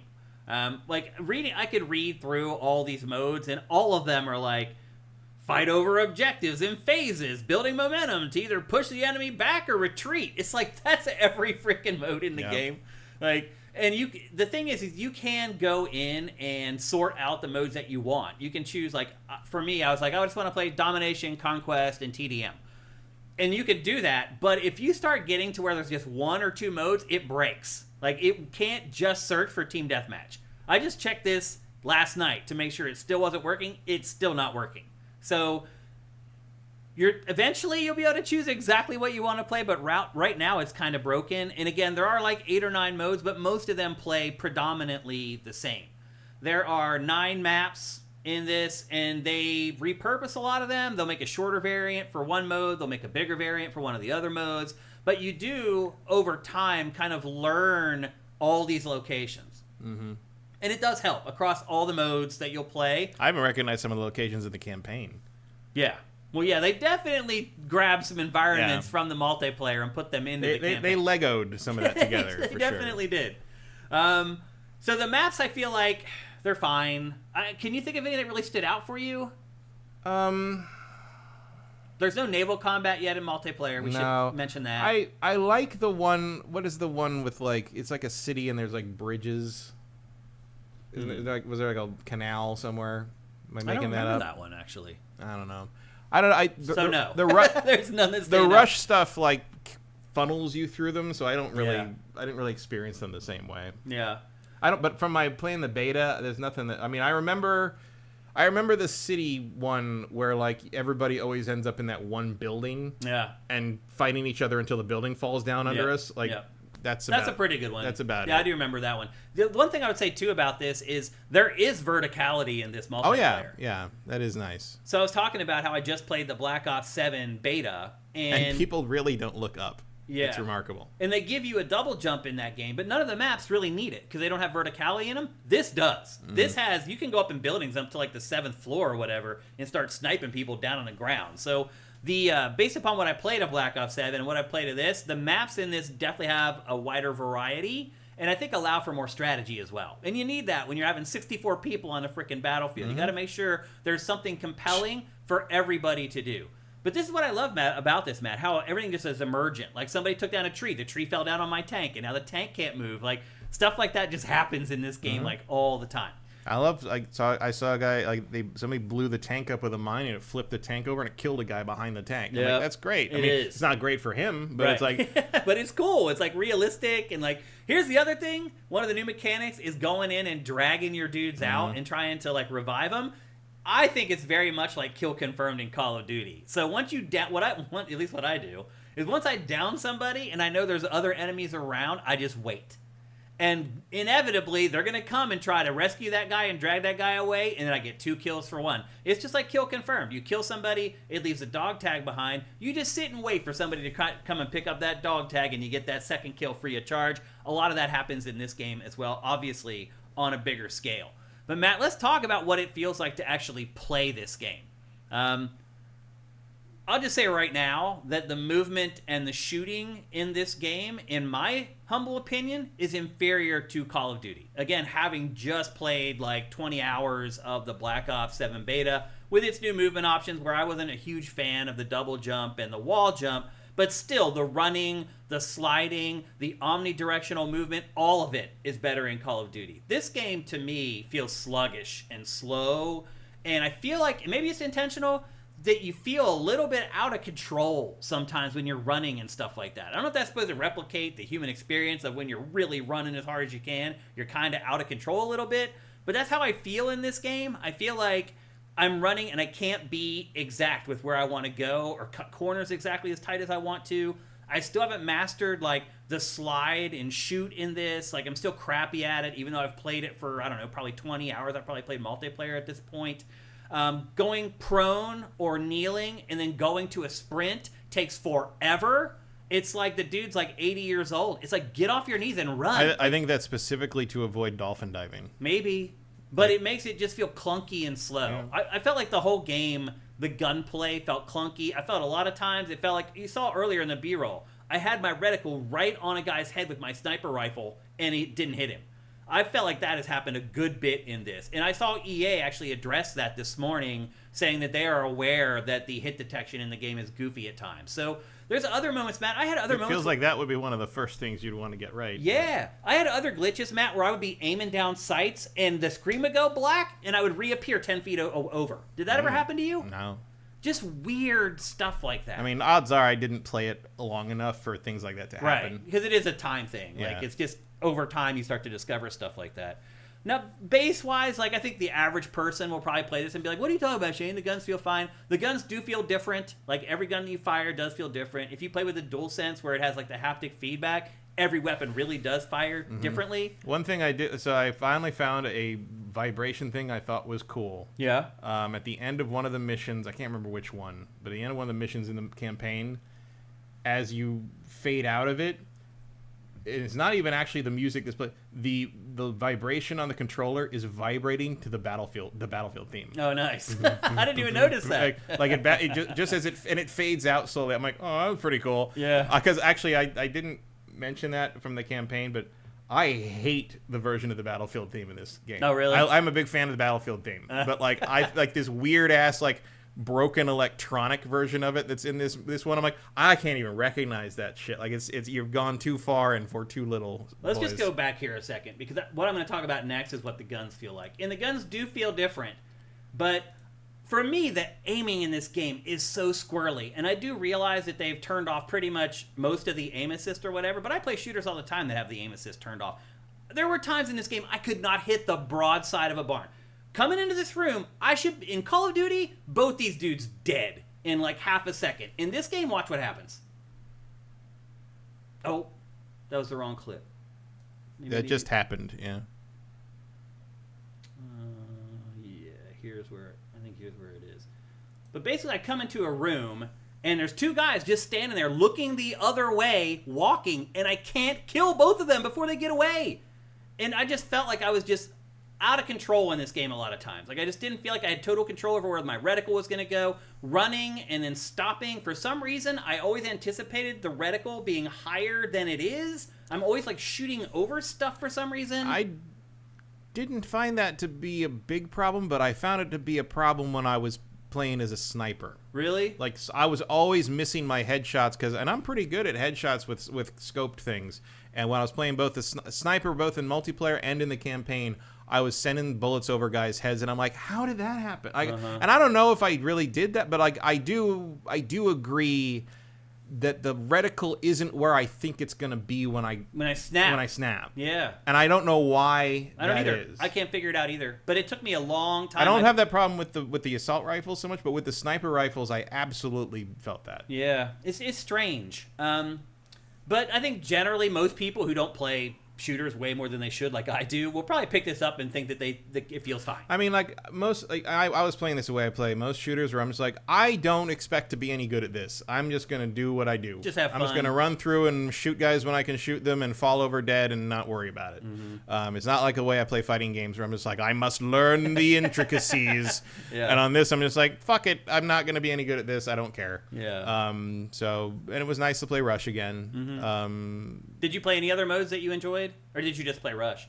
I mean, I played Conquest in the and Domination in the beta. Okay. But I didn't play it in the final. I only played Rush because I didn't actually have a lot of time to play multiplayer. So I was just like, I'm just gonna play my favorite mode, and maybe that will make me less annoyed. Yeah. And it did. I still like that mode, but again, it's just that thing of I have something about like, I don't want to play the same thing over and over again for nothing. Yeah. For no progress. I mean, there is progress, obviously, because you have that's the other thing we should talk about. The progress in this is like it's a glacier. glacial, yeah. Oh my god, man. You never feel like you're getting anything done.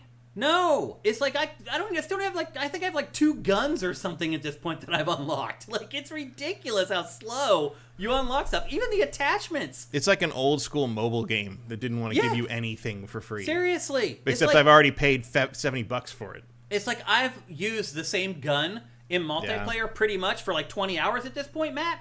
And I think I have 5 attachments unlocked for the gun I've been using.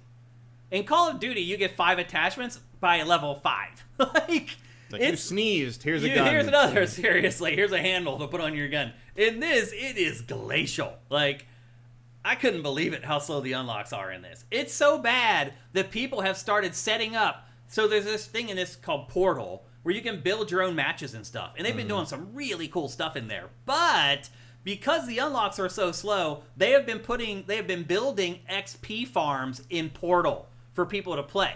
Now, for 2042, EA didn't care because it was so desperate to have people play it that they were like, we don't care. Do what you got to do to keep playing Battlefield 2042. With this, with Battlefield 6, EA is killing those Portal XP farms. I guess they're like, we have enough players, we don't have to, I don't know. Yeah, you might want those back in a couple of weeks. Seriously. So yeah, like progressing. That's Marvel Rivals about that. Yeah, progressing, unlocking stuff in this is real slow. But again, I do think the vast majority of people who pick this up, who just want to go play a fun shooter with a bunch of other people, they're gonna enjoy it. Like, I think they'll like it.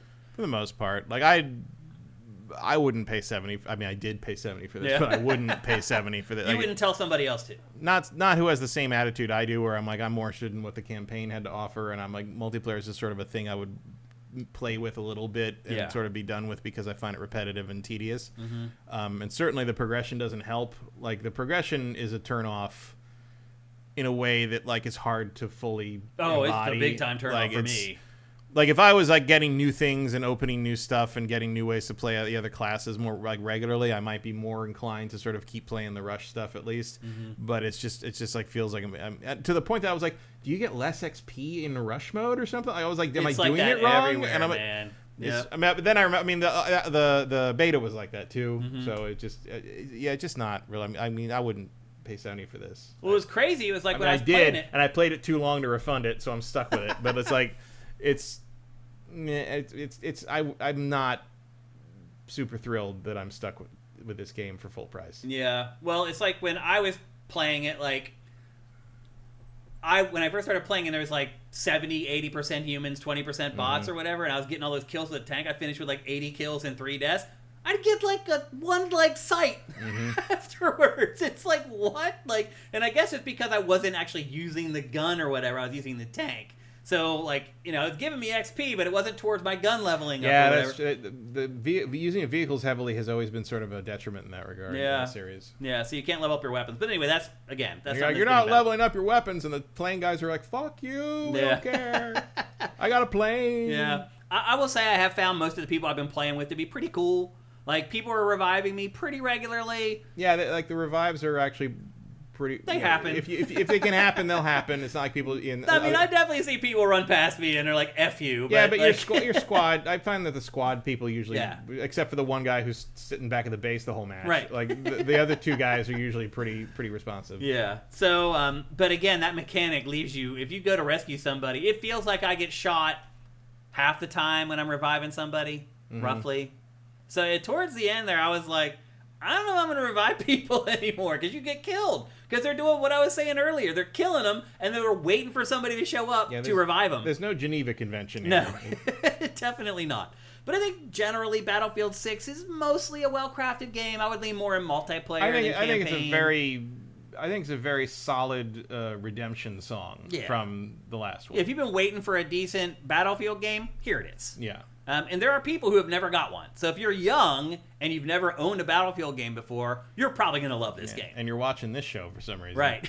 There are some, believe it or not. We do still have some younger people that watch GameFace. But yeah, so let's talk about our audience, like the people who are in their 40s or 50s. Do you recommend that they pick it up for $70? I mean, they probably know already if they have the time for this. Well, definitely listening to what we just said, they're going to know whether they want to pay for it or not. Yeah.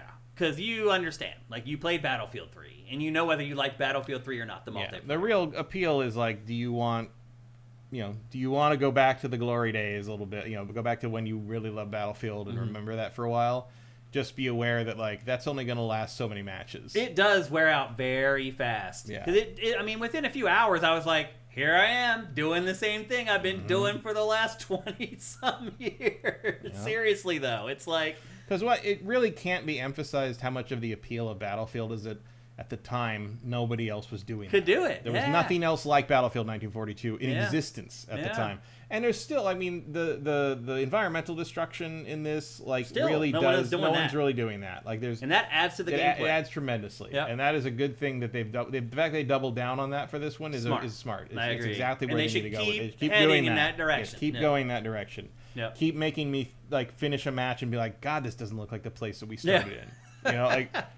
It does catch you off guard. Like I said, you may have seen it in the B-roll. There's one shot where, like, I shot somebody and then someone started shooting out of a doorway, like, right next to me. So I laid down and I'm like, all right, I'm going to shoot him when he comes out. He didn't come out. So I took a grenade and I just tossed it. It goes doink, doink, and lands on the other side of the wall in this building, blows up, and everything falls on me. I'm just like, damn, like, this is the only shooter where stuff like that's going to happen. For sure. Which is great because it's like, that's what the would reality, happen. Like you don't just, like, willy-nilly toss grenades everywhere like you do in Call of Duty. You're going to pay for it. You're going to get killed. Yeah. So, yeah. I mean, it has its charms, for sure. And again, I would say this destruction is another level from what we had in Battlefield, any other Battlefield for that matter. Yeah. Absolutely. I mean, it is definitely the best destruction ever in a Battlefield. Yeah. I mean, it's the first one in probably since Bad Company 2 to really capture that, like, you can level the place. Yeah. Like after the course, especially in some of the smaller maps where they actually do give you vehicles. Well, that's one of the reasons I like Rush, is because you're fighting over this one specific thing. In this, it's a bomb. I think a defusing or reactivating a bomb, and you're focused on this one location, this one thing, and, like, all the artillery in the world is focused on this location, one spot, and it's it can start in a building, in a block of buildings, and by the end of the match, it's just the thing in the middle of a blasted heath. It's just, like, empty. And that's great. And in this one, like, that is a more strategic choice. Like, you can intentionally blow the wall out of a building, and now they don't have any cover. Or, like, how hard it was for me to get used to the fact that, okay, any other shooter, I'd be safe behind this fence, but they just blew all the boards off the fence, and now there's no cover anymore. Like, that's refreshing. I like, too, how you look at a building, and you can see dudes in the windows or whatever, and instead of just, like, shooting each one of the dudes, you can just go to your alt fire, launch a grenade in the middle window, and watch it all crumble and just kill all of them with one grenade. So it does supply lots of opportunities to try new and creative stuff, and that's when this game really shines. It's a good reason to carry an RPG launcher around with Absolutely, which I do, actually. Which, I do. I carry it to blow buildings up, not to kill vehicles. Yeah, seriously. Me too. All right, let's check in with you guys. I'm guessing a bunch of you guys have been playing this. It's been out in the wild here for a few days. Let's see, over on YouTube, Z Vitamin CZ. Did you adjust the zeroing on the sniper rifles? The bullets will go over under the reticle if the proper distance isn't zeroed in. I did not do that. No, I didn't either. I did adjust. So one thing I didn't mention, actually, why isn't it already zeroed in? Yeah. The other thing I wanted to mention too, and I kind of hinted at it when I mentioned there was two guys and I should have been able to easy to kill. To me, the aiming is herky-jerky. One thing I did adjust was the aiming sensitivity. So one thing Call of Duty does really well is you're shooting one person and then you have another target. And it's just human nature to just jerk the stick. But in Call of Duty, it's very smart. It's like, oh, he's jerking the stick because he wants to sight up this other guy. when you jerk it, it gets you in like the general location of where the next enemy is, and then it's up to you to sight him in and kill him. In this, when you jerk, it just goes wow, and just like it's this weird, almost like whipping acceleration when you turn. Yeah, well, that's because it's not using aim assist, right? Yeah, it's like, well, no, it does something. So when you first start to turn, it's a little slower, and then it goes woof. So it's like this, almost like a whip, and like it was very hard for me to kill an enemy, sight another one, kill that enemy, sight another one, kill that enemy. Because every time I would go to the next enemy, it would just jerk way out of the realm of reason. And it just drove me crazy after a while. You can see it. I didn't run into that, but I'm not. Yeah. Basically, if I kill one guy in the room, I'm happy. Okay, so like, yeah. I'm not playing it on the level you're playing it at. Yeah. It's like fighting game stuff. It's like I'm annoyed that when you go in for the negative frame punish and you're like, the supers are cool. You know, like that's right. That's basically what's happening. Yeah, here. that's the same thing. So I did not adjust what you were saying. Did we adjust? I did adjust the aim sensitivity, and it did nothing. Because again, it's some algorithm where if you hold it long enough, it speeds up how fast it moves. And I didn't see anything to adjust that in the aiming adjustment. So I'd never really found a happy medium for myself, unfortunately. Archivist42 on YouTube says, the raw feel of aiming and shooting has always been COD's advantage over Battlefield. That's why I love Modern Warfare's ground war for combining the best of both worlds. Yeah, to me, it's like still traversal, shooting, aiming. Call of Duty is way better. To me, it just is. I'm sure people have personal preferences, and someone will say they like Battlefield more. I respect that. That's your opinion. But I've played a lot of both of these games, and to me, Call of Duty is far and away better at those parts of the game than Battlefield. And that gives something for Battlefield to improve on, although I would say this does feel in control a lot like the other Battlefield. So it feels like they've settled on whatever the fans like, and they're probably going to stick with it. We'll see. But yeah. Let's see over on Twitch. Notsir says, I get FOMO every now and then see my friends playing. I save all my multiplayer time for fighting games. I can get 20 matches in a fighting game in an hour. That's true. That is one thing that's nice about fighting games, the turnover. This? Oh my god! Yeah, man. that's the thing. So that's the other thing. I've quit a lot of matches before they end. A lot of people quit matches before they, because there's points where you're like, I mean, you were even in a match in the B-roll where you won 127-0 or something, or like you know 127 tickets left to their nothing. To their none, which is like that's domination. You crushed them. So it's like, why would you even stay in that match at a certain point? Like. Whereas fighting, see, the thing about fighting games, why it's one of the only remaining multiplayer things I play is like it is, you know, the 20 matches in an hour because you can get things are over faster, sure, but also because you're facing another person, one on one, and the way they play comes through instantly. Right. When you play them, everyone's a little different. And then it's over. And you can either play that person again, or you can move on to somebody else. Yeah. And it's not as because I feel much more isolated in a shooter where it's just like I'm just running through the environment. I'm trying to shoot people. It's like it feels like multiplayer solitaire to some degree. And fighting games feel like you had a little interaction with this person. And sometimes it happens in shooters. Like there are a couple times when, like, you know, you have that one dude who you keep running into, and like you clearly hate each other because you keep killing each other, and it's just like, fucker. Well, some games will create a nemesis out of that player now. Right. Yeah. And that happens. You know, it happens a lot in Rush. Like you're all the same people fighting over the same location. So it's like. You get to know people a little bit. You get to see those names, and you're like, I'm going to kill that guy. To your point about fighting games. Call of Duty also pushes that a little better with the Kingslayer stuff. Like like the fact that it keeps track of all that is a little more, maybe a little more satisfying. It is. When you kill the Kingslayer in Call of Duty, you're like, damn, I got the best player in the game, pretty much. Or like Revenge, when like you kill the guy who killed you. Like it's weird to me. There's that in this as well. There is that in this, but it was weird to me that Battlefield didn't point more of that out. Really. I mean, I guess they don't want to be too Call of Duty. It does feel like some of what you're talking about is an intentional choice to not be like Call of Duty, which like I can respect that. It's valid. I don't know if it's smart, because it should just feel as good as it can. I do prefer a lot of it to Call of Duty. I feel like Call of Duty is a little too slick for me a lot of times, both literally and figuratively. Because it feels like everybody's skating on ice sometimes in those games. It's way fast. It's so fast, and it's so. And I would argue that they could tame down the speed a little bit in Call of Duty. Yeah. But it's like, people complain about it in fighting games too. It's like, oh, why does everyone want to play turbo mode? It's like because everything doesn't happen fast enough for us. Once you get familiar with everything, you're like, it's like watching everything unfold in slow motion, and it's like. I think that's just a skill. I mean, not a skill issue, but it's like you're so familiar with shooters that it's like you want to play a Call of Duty thing because it's so fast that like it's still exciting to you. And, Whereas like with a lot of Battlefield, you're like, and it could go two ways. Either Battlefield would be so it's boring to you because you're too able to like outthink it, or what's happening here is like you can't kill those two guys in the same room because it's so different and handles things so differently that it doesn't work properly for you. Yeah. The other thing I would say too is that the time that you spend in this, it doesn't feel as rewarding with Call of Duty because the time turnover in Call of Duty matches are like 7 to 8 minutes long, and like the time between matches in this is longer, so it's more likely that you're going to drop out waiting for the next match to start. Call of Duty ends. I remember I interviewed somebody who worked on Call of Duty, and he told me that their real secret sauce was how quickly the next match starts. Well, that was like the secret to PUBG too. Was like it had the scale of Battlefield, but it had the speed of Call of Duty in terms of you can get in another lobby right away. Like you didn't have time to think about quitting. Yeah, and that's like Battlefield gives you that opportunity. And every once in a while in Battlefield, I mean, there's some great matches, and but you get in a bad match, and you're like, you have time to think about maybe it's time to stop playing for the night. It's true. It's a problem. It is. Yeah. And then I don't know. I'm going to wait to pass judgment on Call of Duty.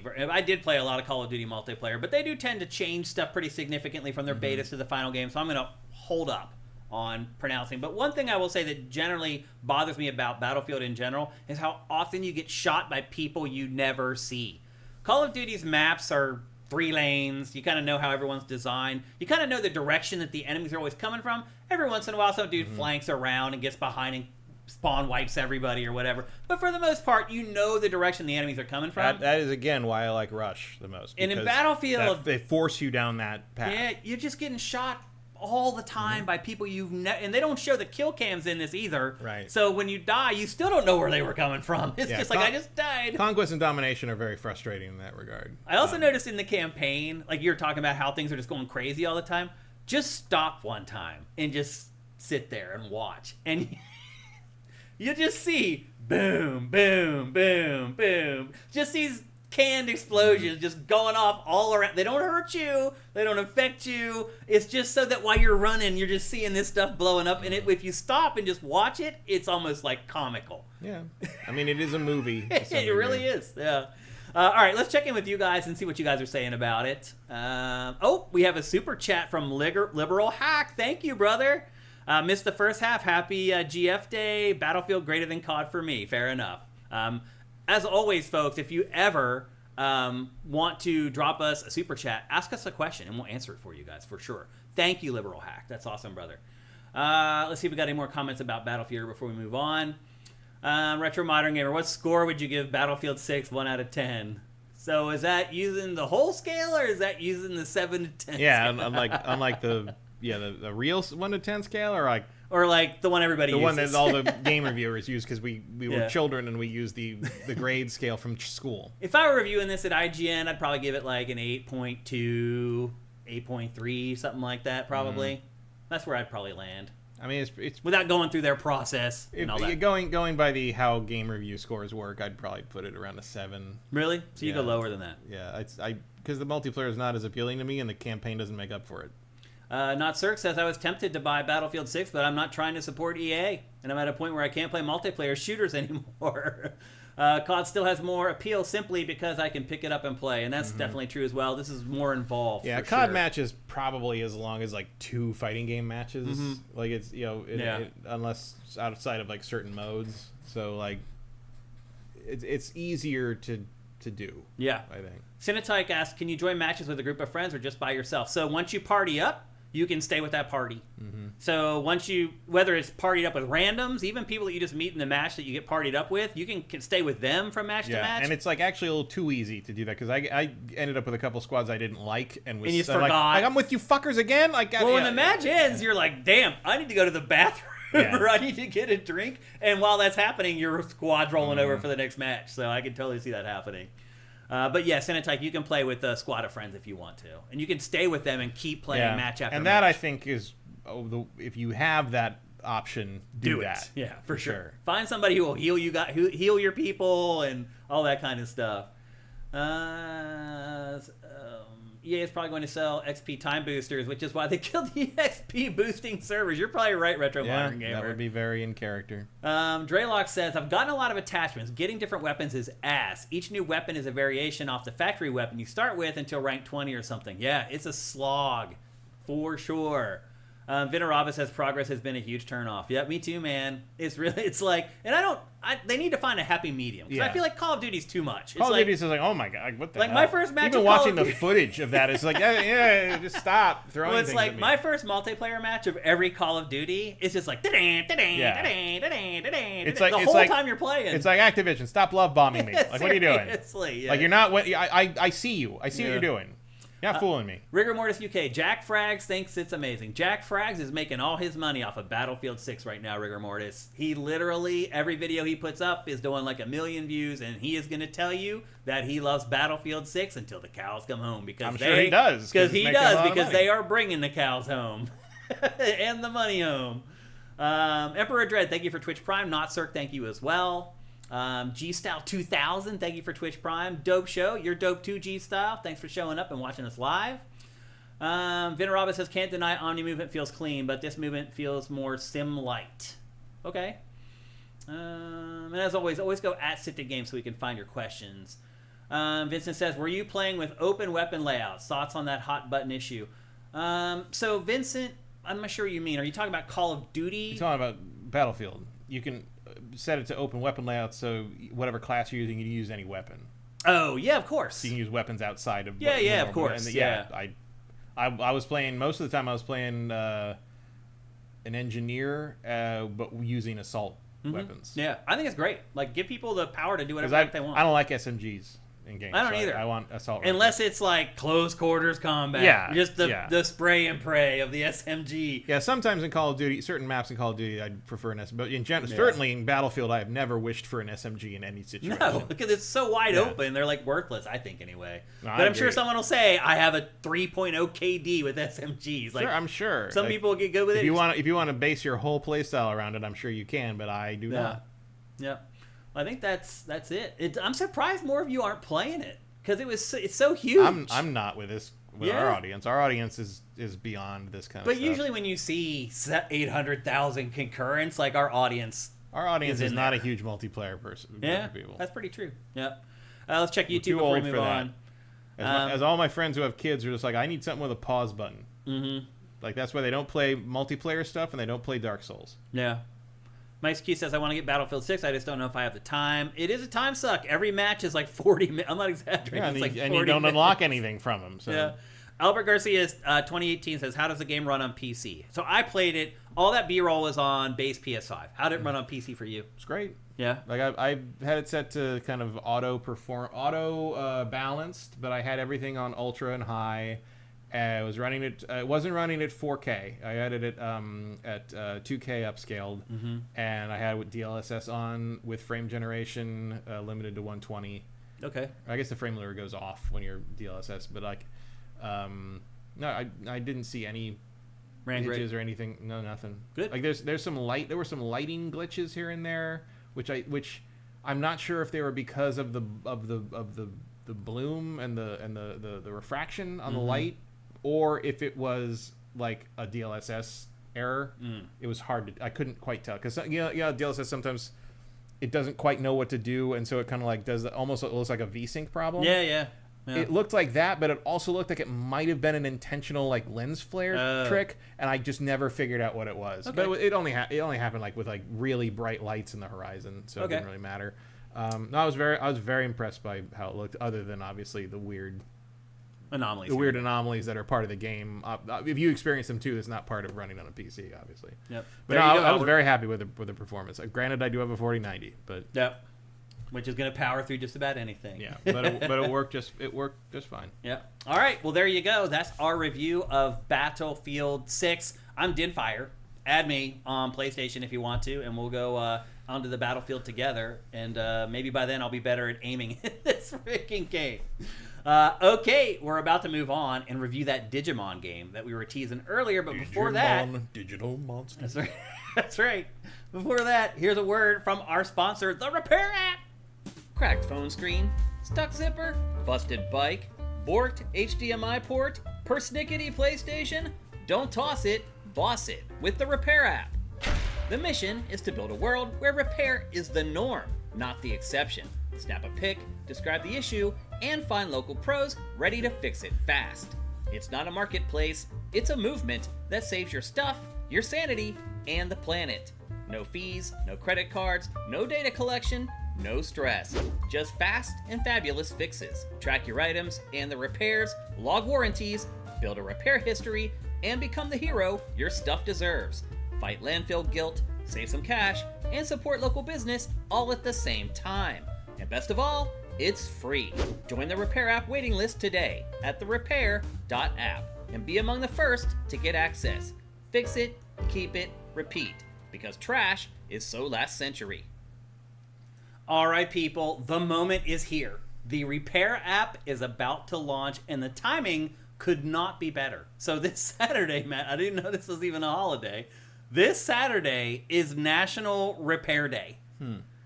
It's always the third Saturday of October or whatever. And so this Saturday, the 18th, on National Repair Day, the Repair app is launching. So this Saturday, the Repair app goes live.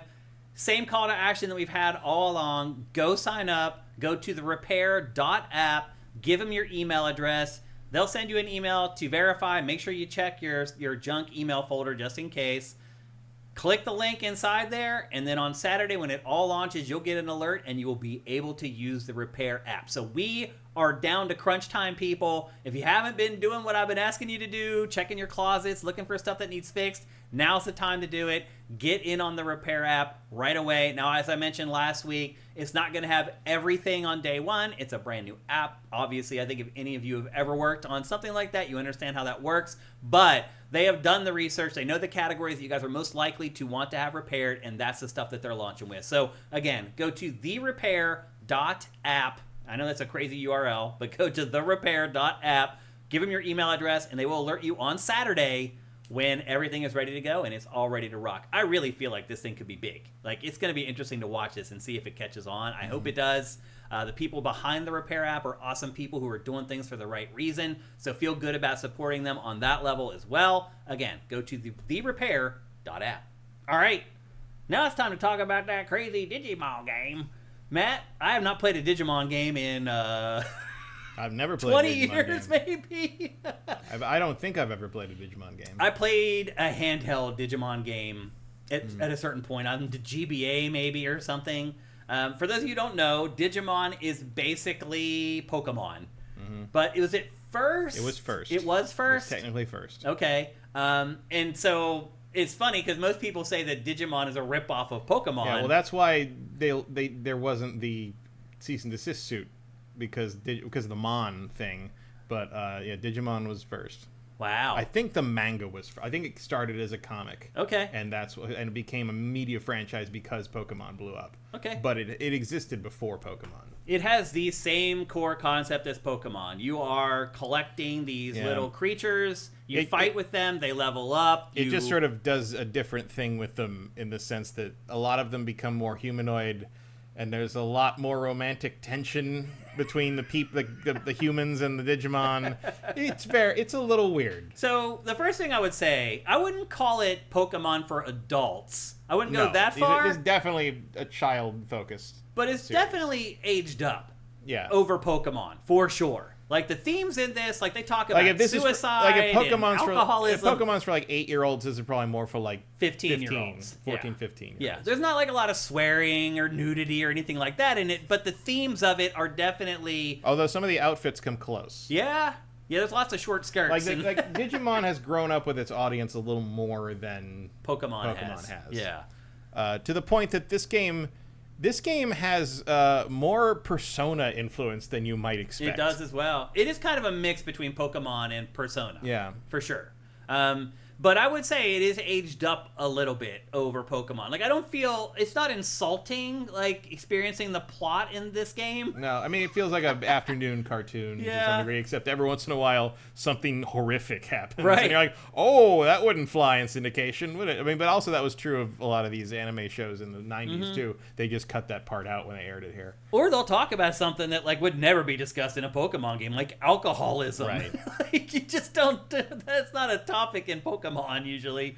And it does tackle some of those. And you're right, there's also weird romantic stuff going on here. The girls, all the skirts are real short, and the boobs are real big, but, you know, that's Japanese video games pretty much. They're all 15. Yeah. You're like, I don't know what you're doing here. And they're all wearing really tight-fitting outfits. And yet they also have, like, government jobs. Right. You're like, you're really having a lot of things at once happen. I don't know. But I will say, I enjoyed the plot and the characters and everything else in this way more than probably any Pokemon game I've ever played. Yeah, it's actually, well, it's got an actual premise. Yeah. It's like, it's not just like, you know, gotta catch 'em all has been sort of the thing that Pokemon's ridden on forever. Yeah. And this one, I mean, this is apparently a sequel to the previous Digimon, I think Digimon... Cyber Sleuth. Yeah, Cyber Sleuth Yeah. to some degree.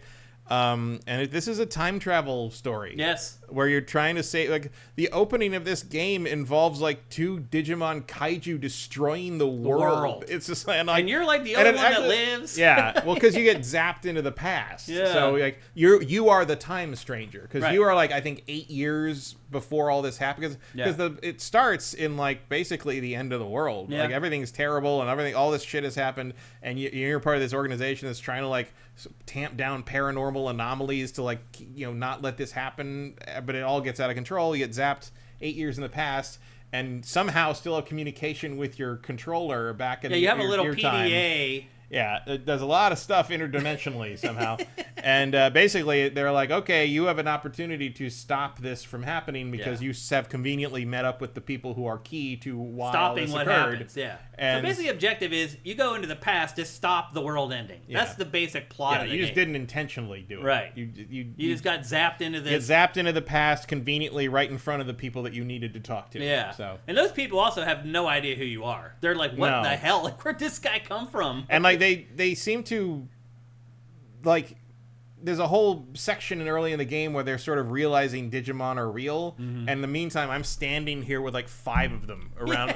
I'm like, you didn't notice the 6-foot dude behind me with the giant flaming sword that like came with the pre-order? There's a like, this has a dual reality concept basically, and it's complicated. Like, I found out later on that I wished I had done some stuff earlier before moving the plot forward, because once you, I don't want to spoil too much, but like, there's certain points in the game where they send you somewhere and you can't come back right away. And it takes a while. And if you miss some stuff earlier on, you have to wait until way later in the game to get that stuff. It does have a pop-up message where it's like, hey, if you don't get some of this side stuff done, you will have a chance to do it later. Yeah. But like, they don't really they don't elaborate on how much later. Yeah. Like, it's not, you know, most of the side stuff in this is not particularly vital. Right. Like, it's some of it's like, well, most of it's just like side quest things you'd expect, where like, you know, little was more like development Digimon things that you may have missed, like earlier on. Digimon you might have missed, little character development things, Yeah. little like side stuff, or like you get to learn something about the city you're in and stuff. Just nothing super vital. It is obviously everything's an opportunity to level your guys up. Yep.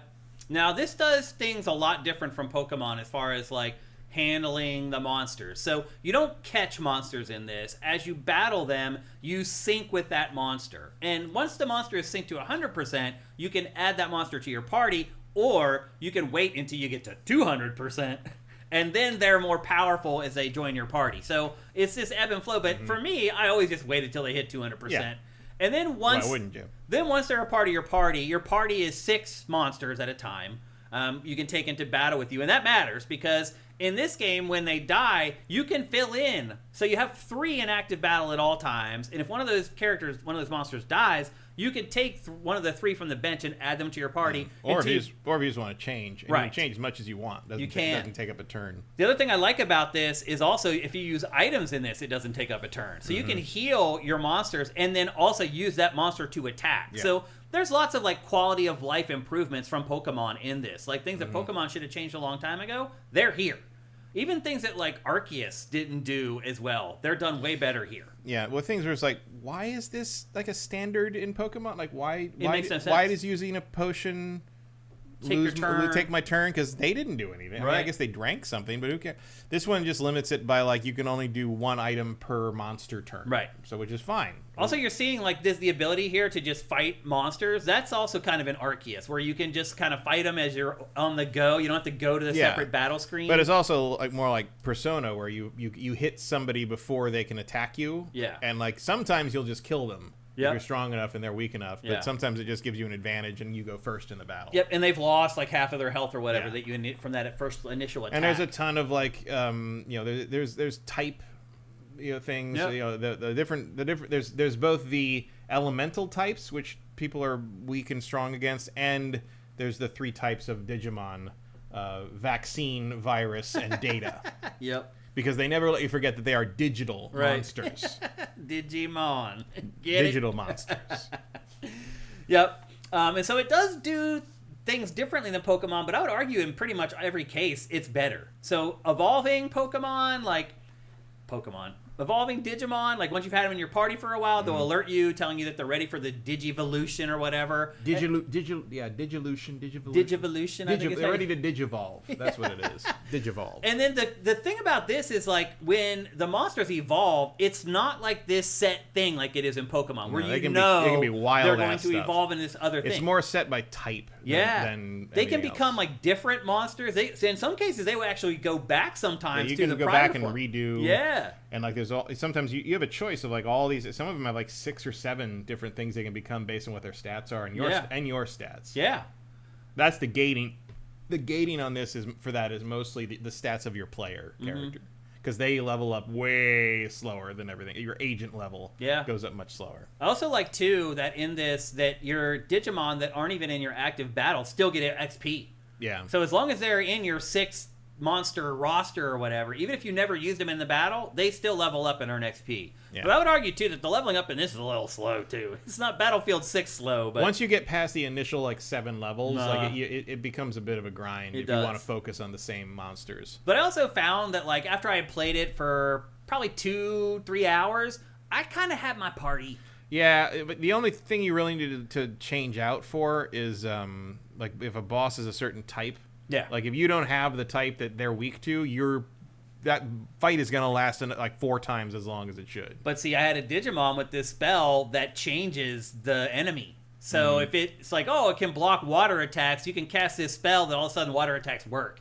Right. But like that isn't nearly as strong as just using. I mean the data vaccine virus. Oh, thing. Gotcha. Like that is the key. Like if you're up against that's the rock paper scissors part of it. You need the rock paper scissors thing is the foundation of the strategy of who you bring with you into a boss fight. Yep. And unfortunately, you often don't know what that boss is until you fight them and fail, and then go back and have. And there are a couple times I've gone back and grinded a little bit because I had to like go back and I'm like I don't have enough of this type that's leveled up enough to fight this thing.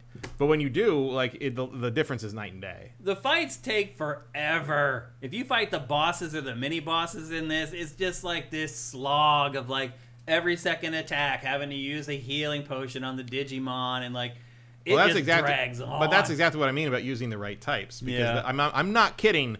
That sewer boss fight, it's 1/3 as long if you're using all virus right types. Yeah. Like and I didn't have a lot of virus types at the time, so I just went back and got some digivolved a bunch of them and went back and just fucking wiped the floor, steamrolled it. Yeah. Like, and a lot of people have been I've seen online complain about, this is so hard and the bosses, I get killed by this boss. Like, you have to pay attention to the types on this, which is a little more esoteric than Pokemon, because it's not just the elemental type. A lot of people that haven't played a lot of Digimon, like me, didn't realize early on that it's not just water, fire, all that stuff.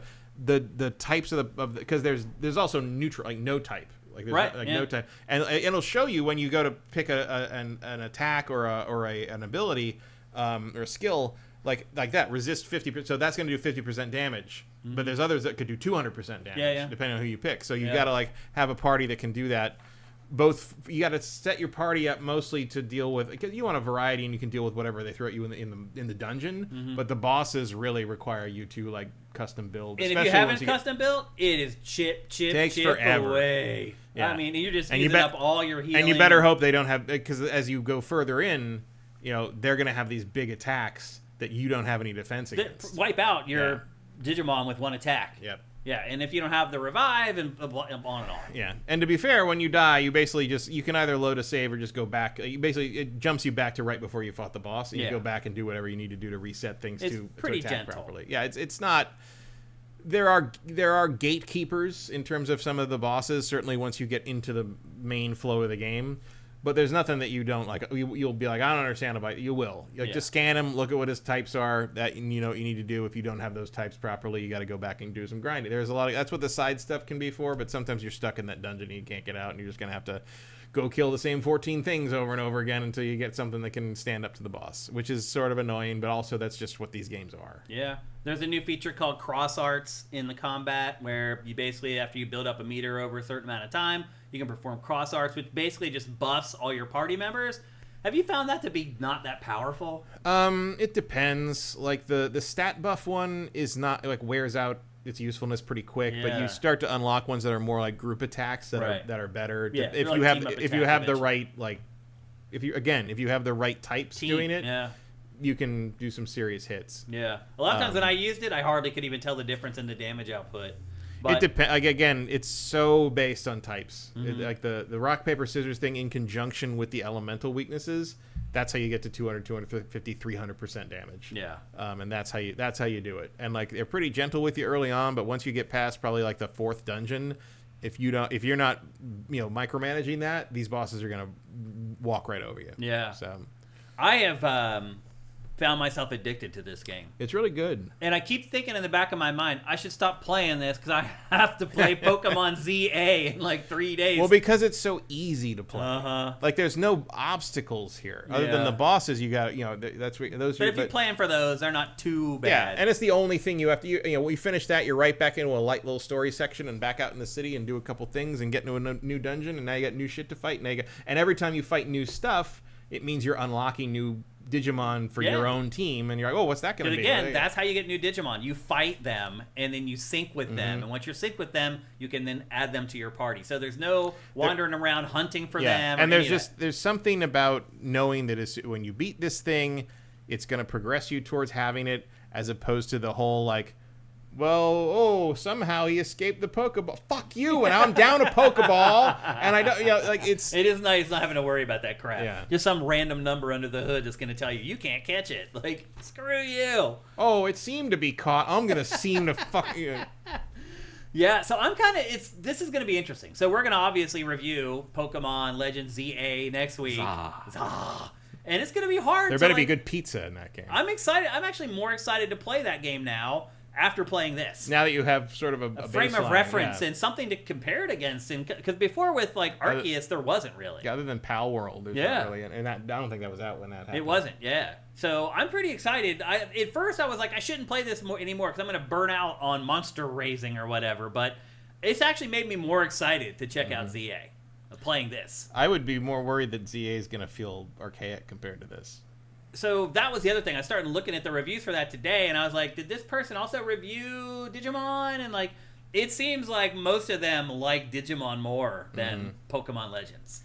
Yeah, I mean, I was sort of stunned by the... I mean, this is definitely better than Arceus. Oh, yeah. By a lot. The buzz on this was pretty strong, especially after the demo went up, and then it got 8s. Yeah. And the reviews were really strong. Yeah, they were. To the point that I'm like, oh, I kind of wish I drafted this. I was worried that I thought maybe that the people that were reviewing it were Digimon fans or whatever. And you're but then you're like, there can't be this many Digimon fans in the gaming press. Yeah. And if it turns out, it's just really, really good. It is really good. Yeah. Because I did download the demo before I committed to buy, because it is a full price game. Yeah. And, it's all these anime. Did you have to start all over again? No, you import your good. save. That's good. It's basically the first dungeon.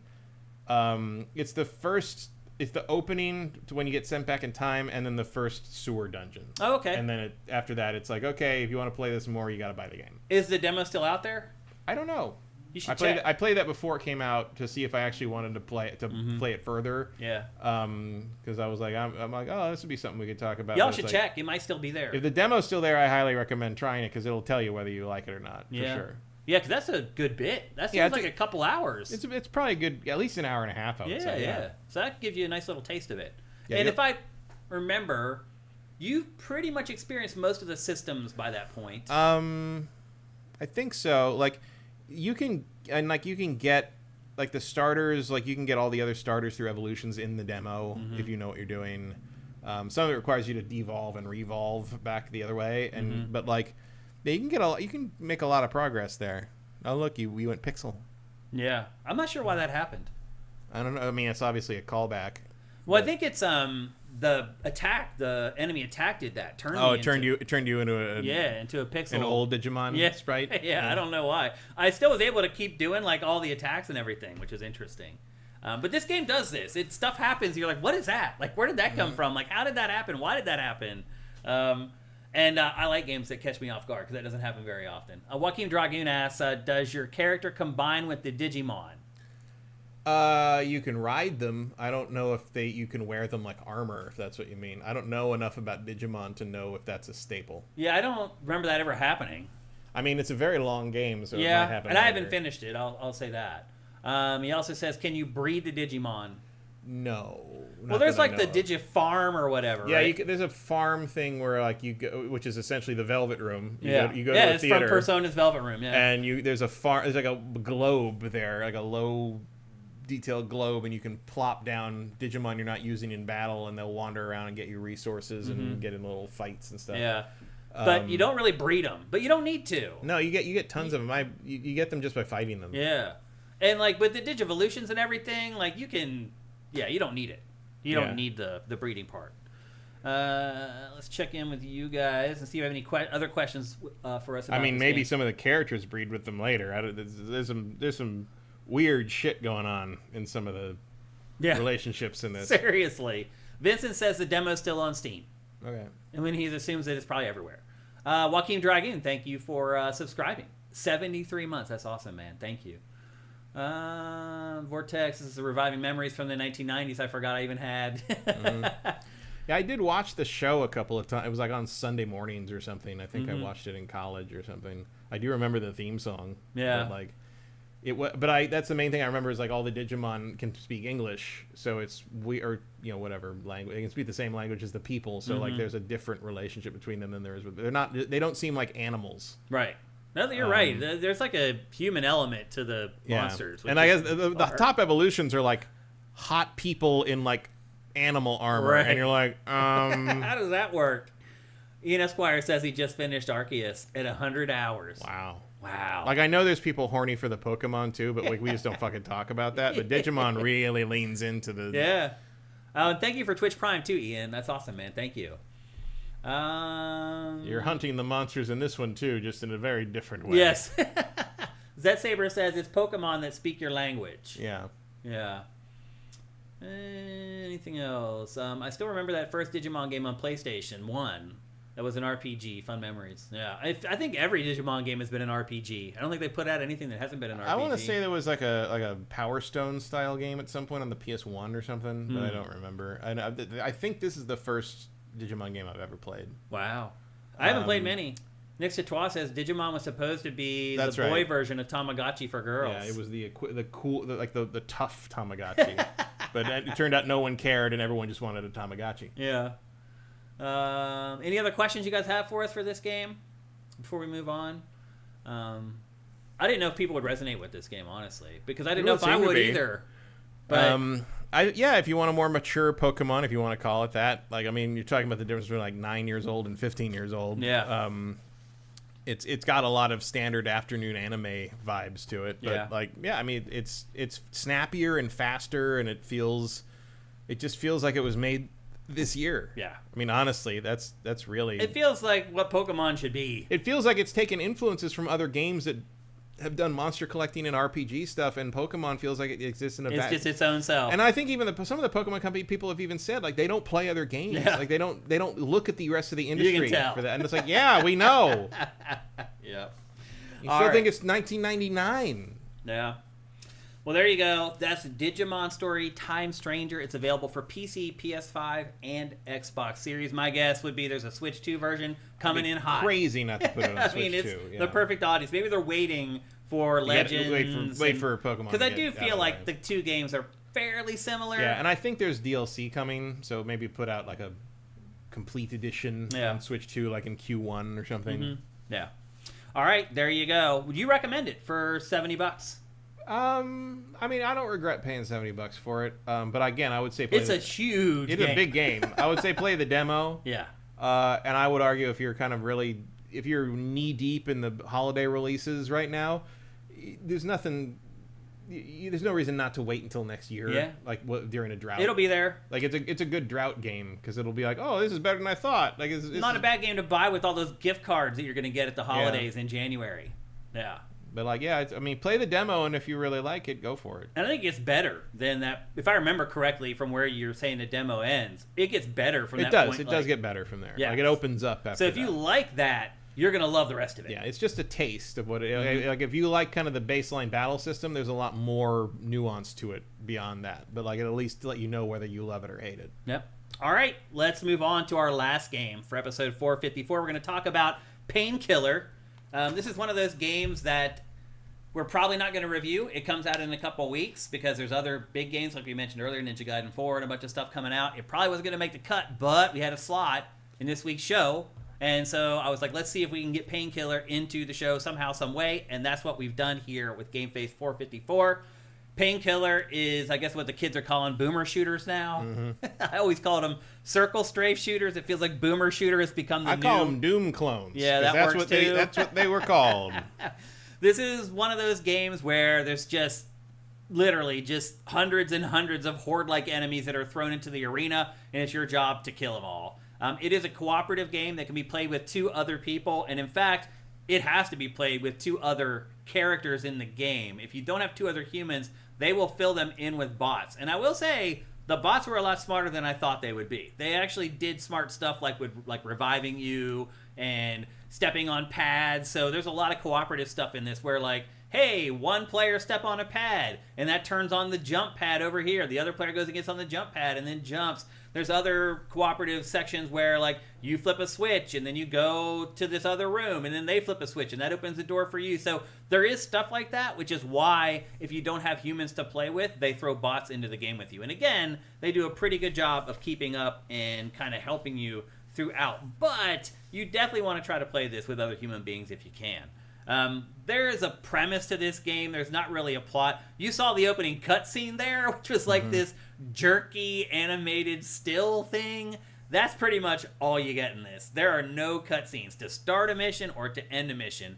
And the other thing, too, is that you're looking at this, you're probably like, oh, well, this is probably like a Left 4 Dead game. And it is in that you're 3 people trying to survive these undead creatures or enemies or whatever. But that's where it ends, because this game is designed into very specific missions that you play through. They call them raids in the game, but they're just very specific missions where you start at one end, you fight through all the way to the end, and then you're finished, and then a loading screen pops up, and they send you back to this hub. So it's not like Left 4 Dead, where there are these safe houses that you go into, and then you load up with your weapons and your ammo, and then you keep fighting.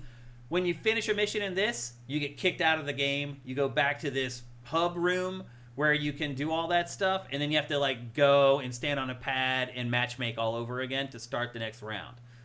So it's different than Left 4 Dead as far as how the game is structured. What you're doing is very similar. You're just fighting wave after wave of crazy enemies with a lot of violence and a lot of gore. The plot or the premise of this is that you're fighting through purgatory, but somehow you still have time for a bunch of corny jokes and one-liners. Like, the writing in this is so bad. It's like, first of all, nobody's going to be joking when they're in purgatory. But if you're going to try to do that, you better make sure that the writers are good and the jokes are funny. They are not. I'll be joking in purgatory. Well, maybe so, but... also, this doesn't look like purgatory to me. Right. Because purgatory is before hell. This is just like purgatory hell. is just like a waiting room. Right, yeah. Like, this is, you're actually fighting through hell in this. But yeah, this is purgatory. A version of... Yeah, this is the outer realm of hell, Dante would tell us. Right. So after you finish a mission, and so as you're playing along, there's the cooperative stuff I mentioned. Stand on a pad, and it turns on a jump pad for somebody else. Step on this pad, flip a switch. There's also these other pads that you stand on that will either, once all 3 of you are standing on it, will either warp you to the next mission objective, or sometimes it will give you health or ammo or whatever. So that's another sort of cooperative tool that's in this. But that's kind of the extent of it. Like, there's no team-up attacks. There's no, like, weapons or abilities that you can pair with other players to boost your damage output or anything like that. It's just kind of every man for himself. You can revive each other, and that's pretty much the extent of it. Once you finish a mission, you come back here. And this is where there's a skill tree for every weapon in the game. And I would argue the skill trees in this actually make a difference. Like, you can, once you change something here and you take that weapon out into the field, you can definitely feel either the buffs that you gave it or the entirely brand new abilities that you gave the weapon.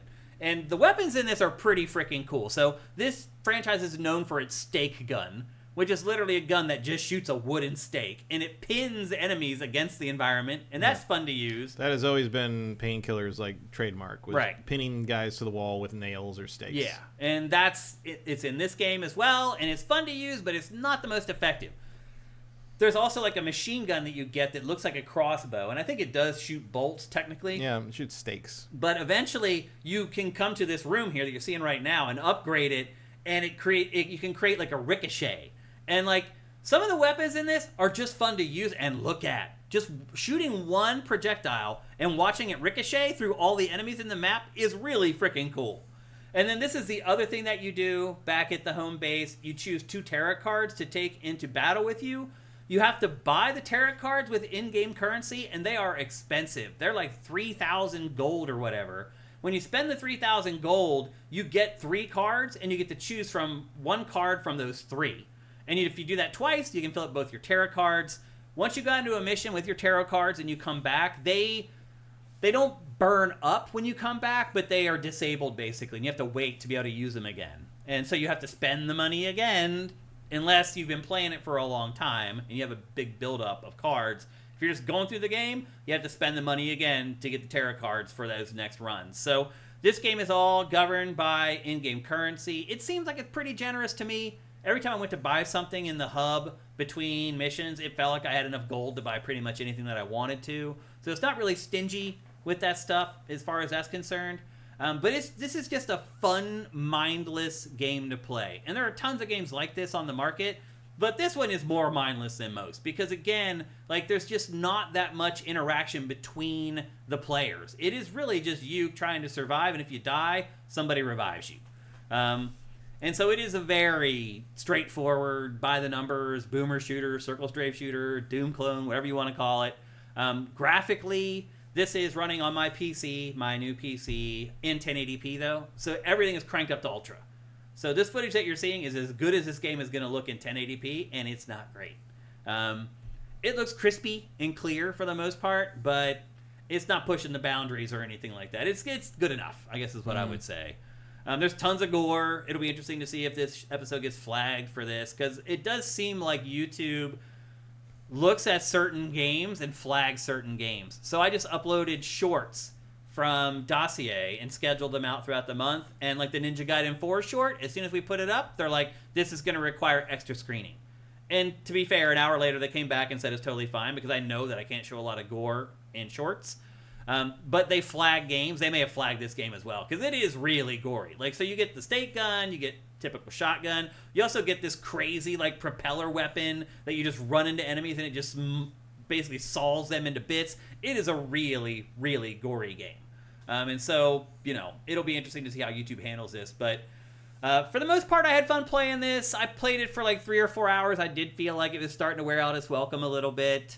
This is the type of game I think you play for like an hour or two, put it down, come back a week later, play it a little bit more. I think if you try to plow through this game and finish all the missions, you're probably not going to like it that much, because it is very repetitive. The action is repetitive. The guns don't evolve enough so that they don't become repetitive eventually. The enemies are also pretty repetitive, like the mini-bosses. Like even 3 or 4 hours in, I was still fighting kind of the same mini-bosses over and over, but that's pretty typical of this genre in general. There just isn't usually a lot of enemy variety, so I'm not going to really ding it for that. But there's a demo of this available on PC. I'm not sure if it's available on consoles right now, but if you want to try to give this a go before it comes out on October 21st for PC, PS5, and Xbox Series, you can give it a go right now. I think it's a part of this big Steam Autumn Fest or whatever the hell's going on right now. It's one of the demos for that. So this does come out in just about a week and a half, but we're going to be tackling other games that week that are bigger than this, but I wanted to get it on your radar to let you know that it's coming. I had fun with it.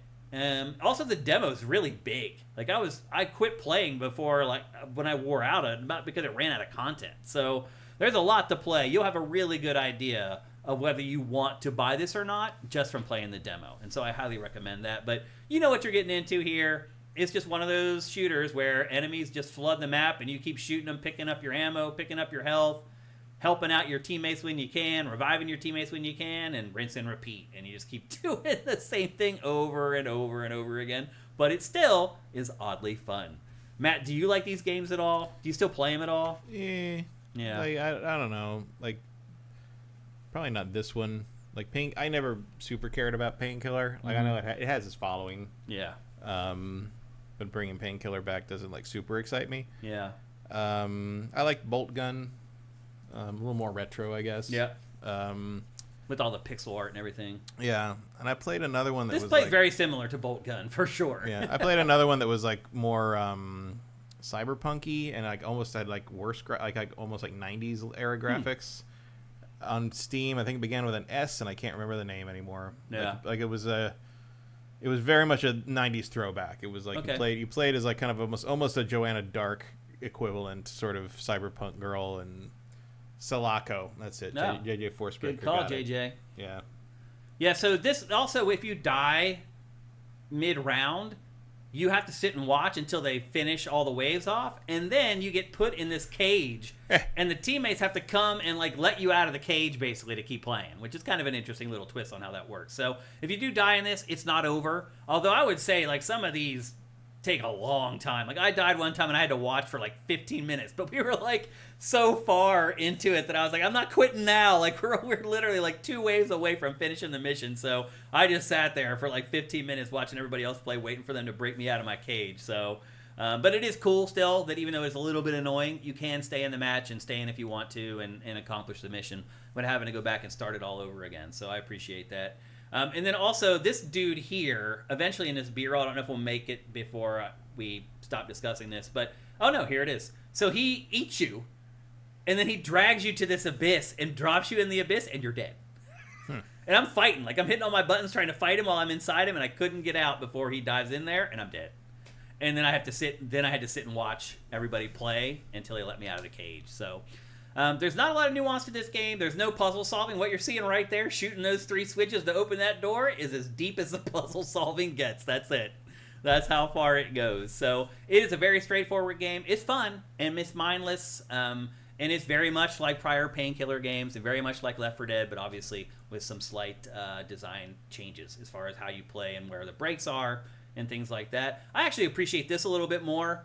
Being able to finish a mission and then go back to the room, and then you have time to go hit the bathroom, get a drink, check your phone, check your email or whatever, instead of Left 4 Dead where it's just, here's the safe house. You can stay in here if you want, but everybody isn't gonna, and so if you don't leave with everybody else, you're screwed. This game isn't like that, and I do appreciate that a little bit. So it's the same, but different, but I think most of the tweaks are minor and aren't game changers, so to speak. So there you go. That is Painkiller. Again, it is coming to PC, PS5, and Xbox Series on October 21st. All right. And with that, it's time for the Lightning Round News Roundup, where we go through some of the smaller stories of the week that we wouldn't normally tackle here on GameFace. And we try to give them a little bit of time, but not that much. We try to get through them as quickly as we can, but your mileage will vary based upon the episode. We have a good lineup of topics for the Lightning Round this week. Let's get into them. Matt, the first topic in this week's Lightning Round, you hinted at this a little bit earlier. There was another horrible Nintendo leak this week, but as it turns out, actually, it wasn't a new leak. It was the old Giga leak, and the person who had all that information for some reason decided to sit on it and like do a favor to Nintendo and not break a lot of this stuff until now. Well, he was waiting until another Pokemon game was coming out. Is that why? Yeah. Because a lot of the leaks are about this game, Pokemon Legends ZA. That's what he was waiting, because like all the Pokemon stuff he released right before ZA comes out. That's what it was. But why did he do that, I wonder? Just to be a dick. Yeah. I guess to try to rain on their parade. A little bit. I mean, part of it is like as soon as people I know who are Pokemon fans saw the stuff that's coming up, they're like, "Oh, that looks way better than ZA." You know? Yeah, which it does. So some of the Gen 10 stuff leaked out, and those are expected to launch next year, according to this leak, for Pokemon's 30th anniversary, which makes sense. But yeah, people didn't know that until this information started coming out. So some details that are online. We're not going to spoil too much stuff for you here because we try not to do that on GameFace. But some of the details that are out there are the titles, plan name, some of the early animation tests from those games. There's in-engine footage in the leak. And then lots of gameplay ideas that ended up being cut, actually, from ZA. So it's kind of an interesting look inside how they make these games and how they have these big ideas for stuff that, like, they start developing it doesn't work out the way that they'd hoped to, and they just end up bailing on it. So it was a nice glimpse inside how Game Freak and Nintendo work on Pokemon games. And then they also unleashed a bunch of other information. There's a Pokemon MMO game in development. They don't know if it's still in development, but it was when they got the leaks. There's concept art for a third Pokemon Legends game. They're already working on the third Pokemon Legends game. And then they're saying that there's also hints that Gen 11 will start at the beginning of the next decade. So 2030 is when you should expect Gen 11. So yeah, Pokemon Seed is the most interesting thing in there. And what was that? That's it looks like a remake of the first 4 games. The first 4? With all, because it's got the first 4 locations of the first 4 games, and it's all one game. Wow. That's crazy. But again, take all this stuff with a grain of salt. Like, the leak's real. Whether the stuff ends up happening or not is the X factor. Yeah, it's all internal, so it could all go away. Yeah. And, I mean, most of this stuff seems pretty legit. It does, yeah. But, like, certainly the Gen 10 and 11 stuff, and yeah, 2030 seems about right for Gen 11. Yeah, the timing. And next year is about right for the next one. Mm-hmm. I mean, it's been how long since Scarlet and Violet at this point? 3 years? 4 years? I don't know. Something like that. So, they're due, and it's coming. So, once again, Nintendo, here's the thing, Matt. Like, with all these leaks, have we reached a point where, like, the publishers just got to get over it and the secrecy in the games industry just needs to go away? Like, this just seems silly at this point, Matt, to play this patty cake game that the press has been playing with publishers for the last 40 years. Like, it doesn't really matter. Like, who cares? Like, people care, obviously. Well, sure, but it's like, be secret, don't be secret. Who fucking gives a shit? Yeah. Like, do one or the other. Like, because it's like, if you're too secret, everybody whines about it. If you announce everything, everyone complains about how long ruined it's everything. taking. So it's like, there's no way to win, so who fucking cares? Do whatever you want. Well, this isn't even really, I guess it is Nintendo you're talking about as far as, like, ditching the secrecy and everything that it's been. I mean, it's not just Nintendo. The entire industry has been playing this game for 40 years now, where it just operates unlike every other entertainment industry. It's like, films, as soon as they're talking about the film, it's out there. Like, it's like, can be because they want to know if there's interest. Yeah. Like, this is different. Like, they know there's interest for this. They're just even if this leak hadn't happened, nobody would, even if they weren't a secrecy based company, nobody would be talking about a Pokemon game in 2030 in 2025. Like, that doesn't make any sense. Mm-hmm. I mean, what are we, Star Citizen here? It's just not how they roll. Yeah. You know? Like, and for the most part, I think it goes better when they play the cards close to the vest and reveal it like a year or so before it comes out. It feels like Nintendo's in control of this. It could get rid of all of the drama and all the leaks and everything just by sharing the information. But you wouldn't share this information. But then it's in control of how the information's delivered instead of just some random dude who hacked their whatever. Well, you don't. But again, like you said, some of this may never even get made. Right. It doesn't make sense to announce stuff that may may not exist. I'm not saying exist. everything, but like more would probably be a good idea. It takes the power away from the hackers. I don't think the hackers matter. Yeah. Who cares? I mean, people care, obviously. Some people care, but like the hardcore fans online, dork people like us, sure. Yeah. But like 99% of the people who play Pokemon will never know this leak happened. No, that's true. So who gives a shit? I don't know about 99, but the vast majority. Who gives a shit? Like, it's like, I mean, obviously Nintendo gives a shit because their security was breached. Yeah. But like, it's just dumbasses being dumbasses, basically, and. It's like you said a while ago, like the attention is the currency of the 21st century. Absolutely. Yeah. And it's, and this is more, this isn't like some kind of like, like good deed thing this dude did. It's like the Insomniac thing. Mm-hmm. You pulled a bunch of shit out of a corporate server, and now you're going to slowly parcel it out so people pay attention to you every certain amount of time. You keep getting the attention. Yeah. And that answers my question of, like, why did this guy, like, wait?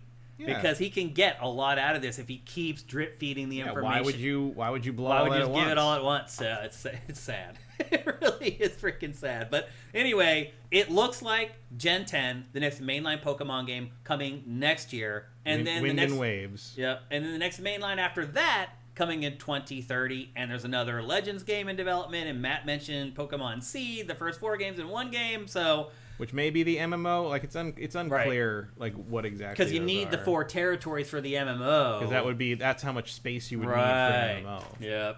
We'll see. But anyway, lots of information about Pokemon getting spoiled out there. We try to shield you guys from that stuff, or when we curate those articles, we always mention, like, spoilers. We put it in all capital letters. Also, the existence of video games is not a spoiler. Right. Like, I don't hold with that. Yeah. Like the people that freak out about, the leak happened, so I found out about this game before the E3 press conference. It's like, you're mad that you weren't marketed to properly? Those Give are me a fucking break, dude. Those are fanboys. And we're not going to learn about any of these games for years. So I mean, like, Wind and Wave's probably early next year. Yeah. But is that what it's called, Wind and Wave? Yeah. I didn't know that, actually. That's Gen 10 is Wind and Wave. I didn't know that. Interesting. Okay. Next up. Makes you wonder if they're going back to Hawaii. Seriously, yeah. Next up on the lightning round. So we talked probably about a month ago about this YouTube channel called Moore's Law is Dead. They had got a bunch of information from an internal AMD presentation about the PlayStation 6 and broke a bunch of information. At first we thought it may be a bunch of BS, but as it turns out, it was not BS. It was legit.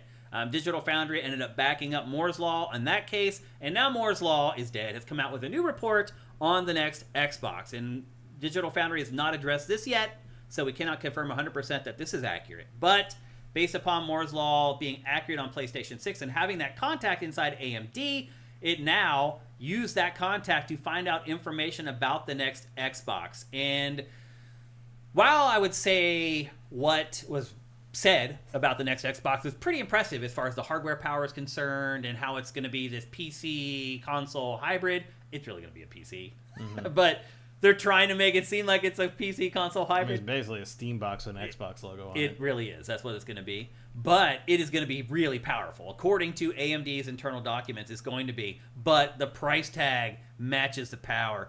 Moore's Law right now is estimating that the next Xbox is going to cost $1,200. I know that sounds insane. I mean, that's one way to guarantee you don't need to make them again. But when you really think about it, is it that far-fetched? Yeah, I mean, double what they're charging for the current one is ridiculous, but everything's when you look at the PS5 now. Pro's price, does it seem that far-fetched? And you look at the price of ideally, you'd wait until, Moore's Law, which is dead, would dictate that the price would come down as things scale up, and so you'd release this at the time that level of power was going to cost about what the previous console cost. Yeah. They seem to be racing to the market so fast in the last couple gens that simply isn't happening anymore, and because hardware costs are not coming down anymore. Yeah. Not just for game consoles, but for everything. Everything, yeah. Well, if you look at it, their best powered handheld, the Rogue Ally, that's $1,000. Yeah. So to me, their next console, which they're saying comes out in 2 or 3 years, being $1,200. I mean, a lot of it's going to... it's a bold strategy for the least essential console. Like, I don't see a reason for me to own an Xbox. I don't either. And I don't think Microsoft is trying to make it all that inviting and you've kind of really put this out of impulse buy, and I think that's intentional. I don't think Microsoft cares about the impulse buy of his console anymore. Maybe going with the conspiracy theories of last week, maybe this is just the best way to make sure they can kill the Xbox hardware brand. And bow out with its pride. I guess nobody wants this. We're just going to not do this anymore. There you go. Because I bet Costco's not going to suddenly decide they want this now after dropping Xbox for this generation. My fear is PlayStation hears this, and it's like, well, damn. That gives us carte blanche to price the PS6 at whatever we want. I really don't... I guess anything's possible, but if Sony takes that lesson from this, they're even dumber than I think they are. Well, it also gives them a lesson or an opportunity to short the market, basically. Yeah. To come in with PS6 and say, ours is only $800. If you look... if you look at, the reaction to this, no one's positive on this. No one's like, oh boy, I can't wait to spend $1,200 on a fucking game console. Sony's not... unless Sony... I'm putting anything stupid past Sony. But it's if you look at that and your reaction is oh, we can do that too. It's no, you can't. No one can do that. No one can put out a $1,200 game console and sell in the numbers that you expect and need to sell. Do not do that. It feels like this gaming is just turning into a rich person's hobby in general. I mean, it always has been. But like, Microsoft. I mean, if you want to do it like we do it, yeah. But for the average person who buys 3-4 games a year, I'll tell you this much: the average person from when I was working in those old game shops back in the day, even back then when things were more affordable to some degree, although the games weren't, the games cost way more by the standards of how much a dollar was worth. Yeah. The average person was buying used. The average person was getting last gen stuff and playing it then. Yeah. Like the cutting edge thing, the new consoles, the new games has always been an upper middle class and higher hobby. Yeah. My wife, who sells like my physical games on eBay for me, she tells me that her auctions are just flooded with people. Mm-hmm. That literally, like, it's a war until it's bigger because it's bigger now because that market's gone. Yeah. Also it's cheaper. They don't have to pay the full price for the games. But what I'm saying is it's the only place you can get that now. Mm-hmm. Like back in the day, you remember when the consoles would get phased out for the next generation. I mean, like by like 2002, you get a PS1 for like $25. Yeah. Like not new and probably not in very good condition, but you could get one. Yeah. And you could get the games for $5 to $20. Yeah. I remember when we first moved to LA, our friend Jason Chung and I, we went to almost every DVD and like used everything store we could, and we snapped up like all the old, like they were finally clearing out all the old Dreamcast and PS1 stuff. We got everything for the cheapest you can imagine. That doesn't happen anymore. No, it doesn't. Like consoles don't drop in price. Games don't drop in price. Games drop in price, and also games don't drop in price in part because they simply don't order enough in the retail chains to need to clear them out eventually. Yeah. Unless something bombs really hard. Like you're talking about, like GameStop gets like 5 copies of things. Yeah. And sometimes those are all pre-ordered. And like that used to happen before, but they'd at least get a few in, and then they turn around and get used ones. And that market's just not there anymore because most of the GameStops have gone away. Is this the key to the future right here, Matt? The Xbox Series S, the concept behind the Xbox Series S? I don't think the key to the future has the word Xbox in it anymore. Well, I just mean the concept of the weaker powered console for cheaper. Probably not, because I don't think they're going to exist. You don't think they'll make one? I don't think Sony's going to make one, and Nintendo sure as hell didn't. No, but I'm saying Xbox might. Xbox is irrelevant. Yeah, you're right, it is irrelevant. Xbox is a third-party publisher now. Yeah, it is. It really is. It doesn't matter anymore. Yeah. I don't know what this is, but this is this thing they're making, this $1,200 mini PC, but it is not sent out to die. It is not an attempt to take over the console market again. It is a thing to extend to the crazy people who are spending $1,000 on a handheld. How do you think it'll do if Microsoft tries to position it as a gaming PC and says, hey, you want this performance in a gaming PC, you're going to spend $1,800. Here it is for $1,100 or whatever. I don't know. You think there's any kind of a market for that? Look, man, if I break $1,000 on something like that, I might as well go all in. Yeah. And get something that's really powerful. Yeah, that's you, though. I mean, the average person is just saving up just to get that thing, and they don't have the extra money to spend. But like, how much messaging is going to be required for that? Yeah, because like, okay, so it needs to be someone that doesn't have a gaming PC and wouldn't spend gaming PC money on a gaming PC, so probably has never used a gaming PC, and now you got to convince them to spend $1,200 motherfucking US dollars on a gaming PC light thing instead of just buying a PS6. Mm-hmm. Like, how do you talk that? Like, I wouldn't even know where to begin that marketing campaign. PlayStation 6 is going to dominate next gen. I don't see how you get out from under that. This feels like just a little like weird little thing they're making to sort of saving face almost. Put the brand on something else that makes some kind of sense. Even let if somebody the else. price They'll probably is let someone else manufacture it. Absolutely, they'll probably 100%. let Asus manufacture the next Xbox. 100%. This will be just like the Rogue Ally. It'll be someone who already makes this kind of product, and now you get an Xbox logo on it, and the Xbox app comes pre-installed, and that's the end of the fucking list. Yeah, like that's it. And they may license it out to multiple manufacturers even. They could. It'll be interesting to see. All right, let's move on. Because that's worked so well in the past. Seriously. Like, no one's been able to get this to work properly. I know. Yeah. Even Steam. Yeah, even Steam. Valve. Yeah. If Valve couldn't get it to work, you may want to reevaluate. All right, next up in the lightning round, we got some interesting news out of the Ubisoft camp, and we're getting that pretty much every week because it's splintered off this one part of its company with like 3 brands that it's just handling with like 10. Everything at Ubisoft right now is crazy, in flux. Like, nobody knows what the future holds for the publisher, whatever. But we did get a little bit of information this week that leaked out that said that Ubisoft canceled a post-Civil War Assassin's Creed where you would play as a former black slave going after the Ku Klux Klan. and they canceled it because of the current state of U.S. politics. Well, except that people keep reporting this as like something that just happened, but it apparently happened last summer. Which, again, you can already see that there's a huge chunk of the audience that would be very upset that you were killing them. Where I'm confused is, remember Far Cry 5? Yeah. Where you basically, I mean, it was kind of the same thing. A little bit, but it was way more disguised. Yeah. Because I'll tell you, I was excited about that because of that aspect of it, and they bunted on that so hard. They did, yeah. Like, so much of it is just drug bullshit, and so much of it is just like the actual like the quirks of these weird people. You know, like it's like there's no parallel to be made to the real world once you get into this game and realize who the family is and who these people are. Like, none of it has any relation to anything. It was like basically like a drug cult. Yeah, absolutely. That's really what it was. Like, it was kind of Manson-y, but mostly it was just like, okay, if this basically the magic drug existed, I guess this could happen, but it had no bearing on the parallels to reality just weren't there. We got to remember, this time last year, Ubisoft was also starting to deal with the Assassin's Creed Shadows stuff, where people were angry that there was a black character and a female ninja. Yeah, the Yasuke backlash seems to have had more to do with this than most other things, which is silly because it's like I even saw racist people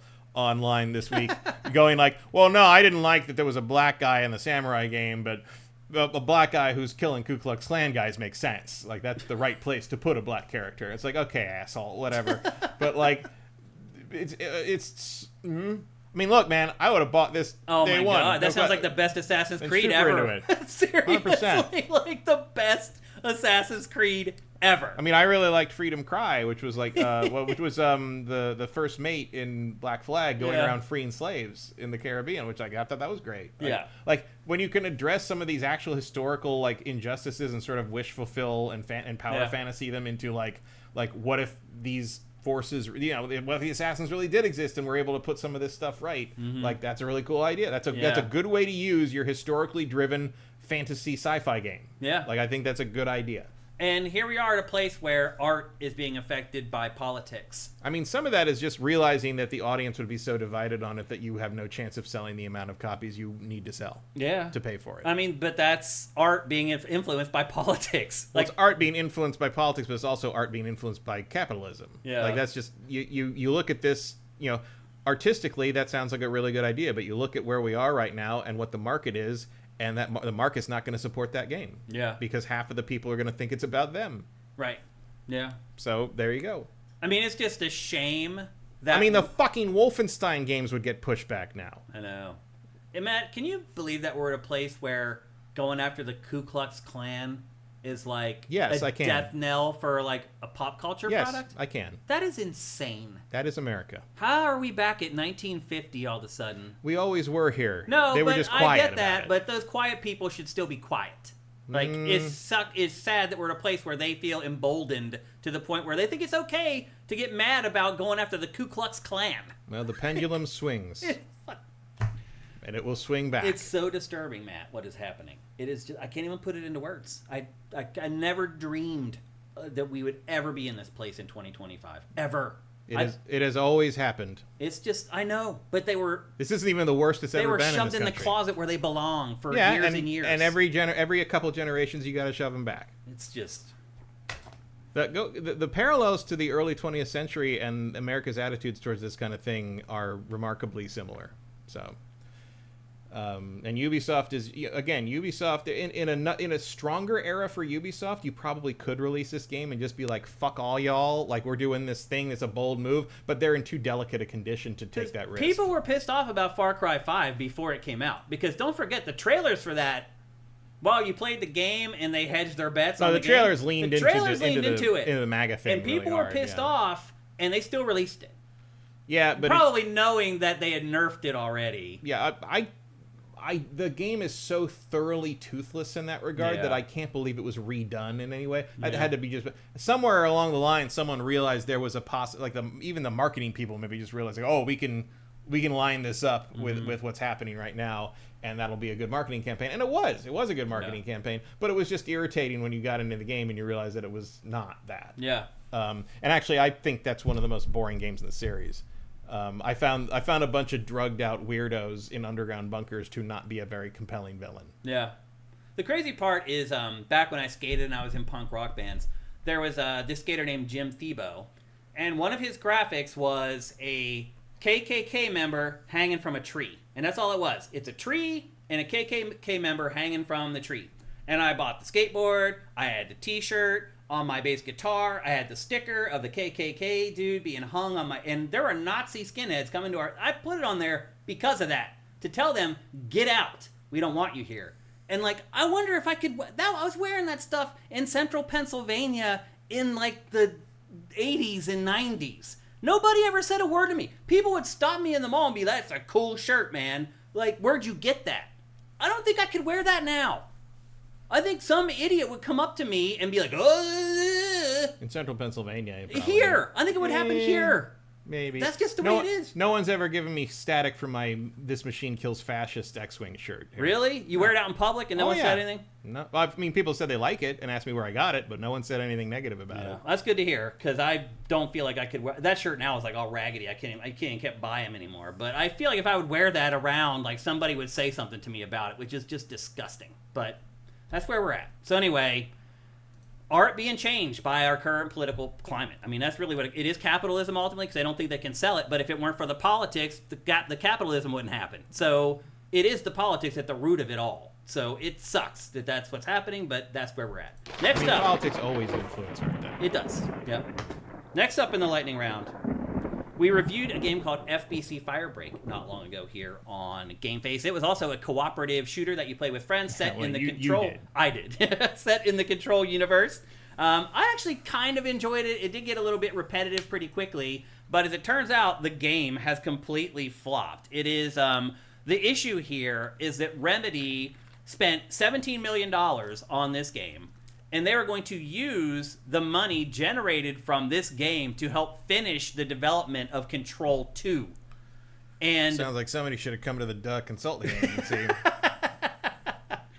So while I don't care that FBC Firebreak has not sold very well, I don't care at all about that. I do care now that it may impact whether Control 2 ever gets finished. So Remedy, it was weird messaging. Remedy was like, we made a bunch of changes that people really liked, but it didn't generate any money? It's like, well, then how did you know that people liked the changes? Like, I'm sure there's feedback of some kind, but like that doesn't mean that you don't have to pay $1 to give them a feedback. Yeah. This is sort of the danger, I think, of operating on your own as a developer / publisher instead of relying on a publisher to publish your game.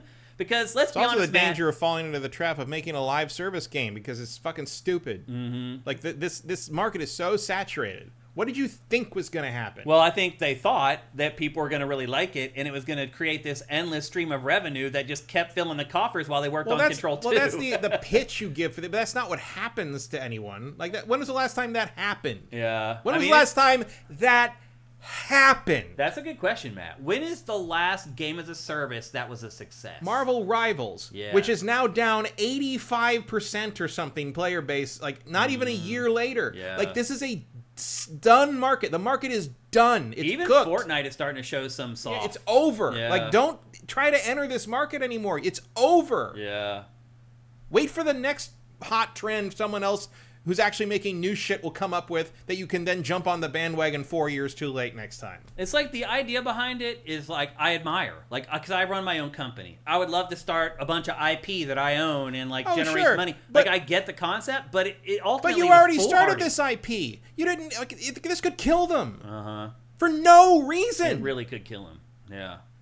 Because they're also working on a remake I don't have of any. Max Payne right now. I like their games. I want to play Control 2, but I have no fucking sympathy for this. Alan Wake 2, don't forget, also bombed. This was the easiest it's the easiest unforced error you could have not made ever. It feels like all their games are kind of like that, though. Control sold, it was Game of the Year, but it still only sold like 4 or 5 million. I mean, Alan Wake didn't do it as well. I mean, again, Alan Wake 2 sold really poorly very for a badly. Game of the Year contender. Again, I think some of that is I don't think they should have called it 2. Yeah. I think it should have been Alan Wake something. Subtitle. Alan Wake dance number halfway through the game. That's apparently what you should call it because that's the thing everybody liked.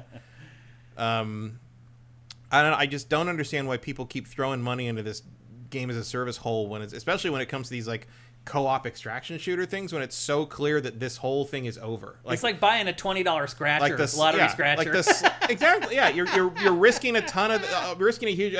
Maybe, but it's like 1 in a 250 million.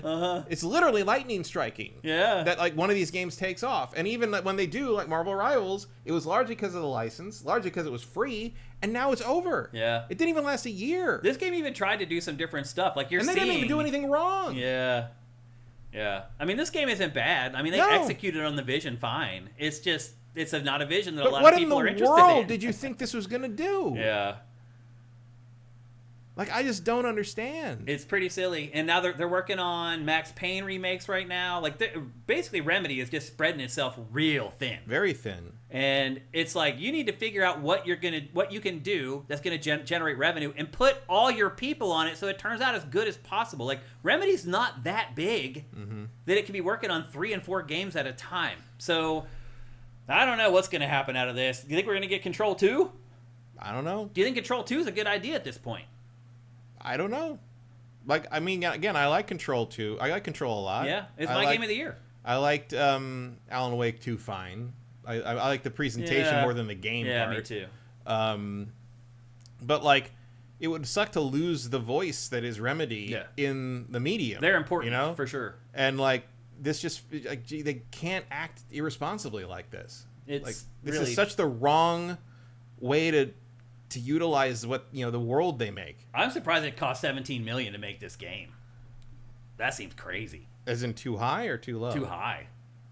I mean, this stuff takes a lot of time and a lot of hands. There wasn't a lot of content in this game when it launched. No, but I think getting this kind of thing up and running is harder than people who've never done it. Yeah, for sure. I agree with that. But I mean, I wonder what the budget was when they started. Yeah, you know, 17 mil is a lot for a game like this. I think. I don't think it's that much for some of these then games. Then it's really stupid. But again, most of the time when you're spending that money, you're not spending your own money. Yeah, you're spending publisher's money. That's coming full circle back to what I was saying. Right. Like, sometimes it's good to work with the publisher because they're way more risk averse. Yeah, they're going to absorbing err on the cost. side of caution. They're impartial. They're not married to your idea or whatever. They're just trying to make money. And if everything goes horribly wrong, they can at least write it down. Yeah, it's like if you can't find a only publisher, when you're not owned by them, though. Yeah, then they're just going to shut you down and fire you all. If you're looking for a publisher for your game, and meaning you want one, and you can't find one, you should bail on that project. I think. If you want to do it on your own, and that's your idea, you should at least take it as a large piece of data. Right. About a really large piece of data. A really large. Yep. All right, let's move on to the next topic in the lightning round. So last week, I think it was on the day of the show last week, Nintendo put out this really weird trailer that everyone was like, what the hell is that? And people had kind of figured out that it was like Pikmin somehow. Yeah, it wasn't even this is just a short film. Yeah. Well, people were like, oh my god, is it the first trailer for the next Pikmin game? Is Pikmin doing something special or whatever? And people were freaking out about it. It was this huge thing online, people trying to figure out what it was. As it turns out, it was Pikmin related. And the weird thing about this is, in this first version that you're seeing here on our show, Pikmin's not in it. But then Nintendo, like the day after, so these things that are moving right here, those are moving by Pikmin. Yeah. In this, they don't show the Pikmin. The next day, Nintendo put out a version that shows the Pikmin. Why? I don't know. I mean, I guess it got people talking about it, but like... But it's not promoting anything. No. It's not, there's no new Pikmin game. No. As it turns out, it is just Nintendo's new CG studio, releasing one of its first shorts. And that's it. I mean, okay. Yeah, but it's just weird how... It's weird that they didn't just say that. Right. You know, it's like, why? Because it's like, have you met your fans? Yeah. Like, you obviously know they're going to do.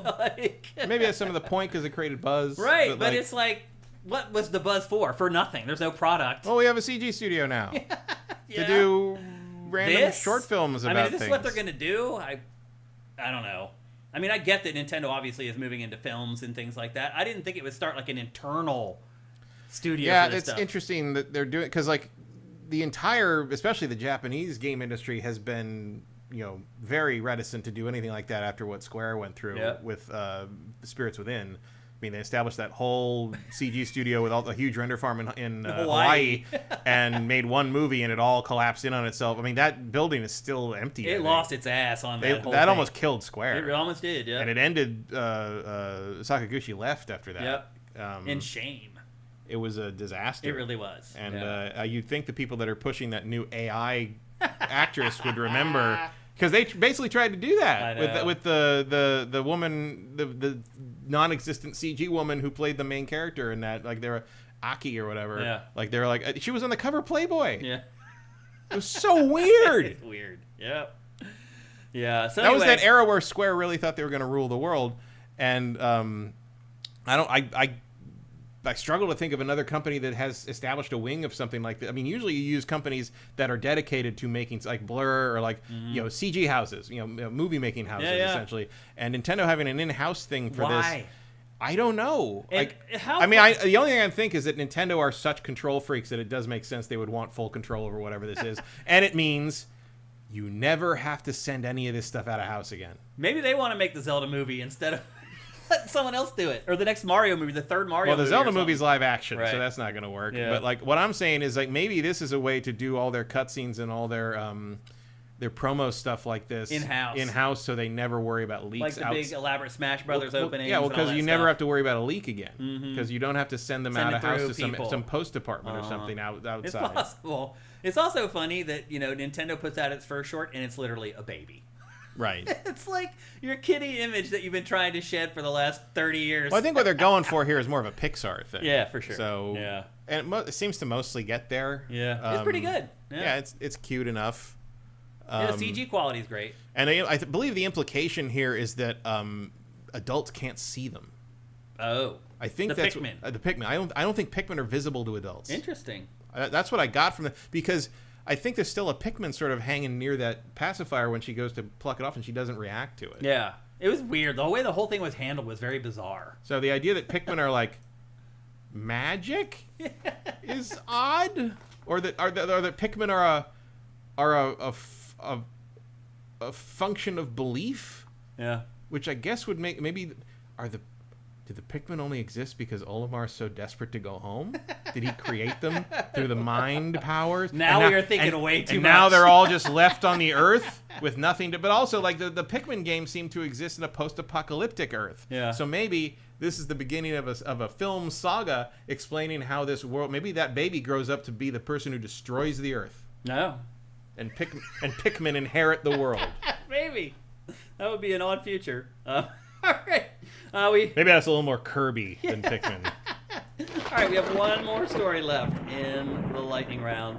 And this is just kind of a cultural story I just wanted to bring up. So, are you familiar with YouTuber Penguins Zero? No. He's this guy with dark, really long hair, like almost down to his butt. And he just watches like stuff on the internet and just sits there and comments on it. And he has like 80 million subscribers or something insane. Pretty good work if you can get it. It is. And he's been doing it for a long time, and he's also really into gaming. He does like Let's Play stuff and things like that. But anyway, this week he did something that I never thought I would ever see. He told all his viewers and his followers to stop giving him money, to stop contributing to anything where he would get money, and start giving it to worthy causes. And one of the things he suggested was like relief for the people of Gaza, blah, blah, blah. And he just shut off the money hose. To be fair, he's wealthy beyond, I'm sure, his wildest imagination. I'm sure he has more money than he'll probably ever spend. But still, there's tons and tons of influencers like him who that would never even occur to them. No. To shut off the money hose and start spraying it where it was needed. So we're not going to talk about it very long. I just wanted to give props to him. His name is Charles White Jr. He goes by Penguin Zero on YouTube. Good people. We need more people like Charles White Jr. in our space. So kudos to him. And I promise you, if I ever get to the place where I have as much money as he has, I will do the same exact thing. I promise you. So anyway, just a little more of a lighthearted story I wanted to bring to your attention there, because we just don't get enough of those anymore. There aren't enough good stories anymore, Matt. And that means that, of course, there's just one thing left to do.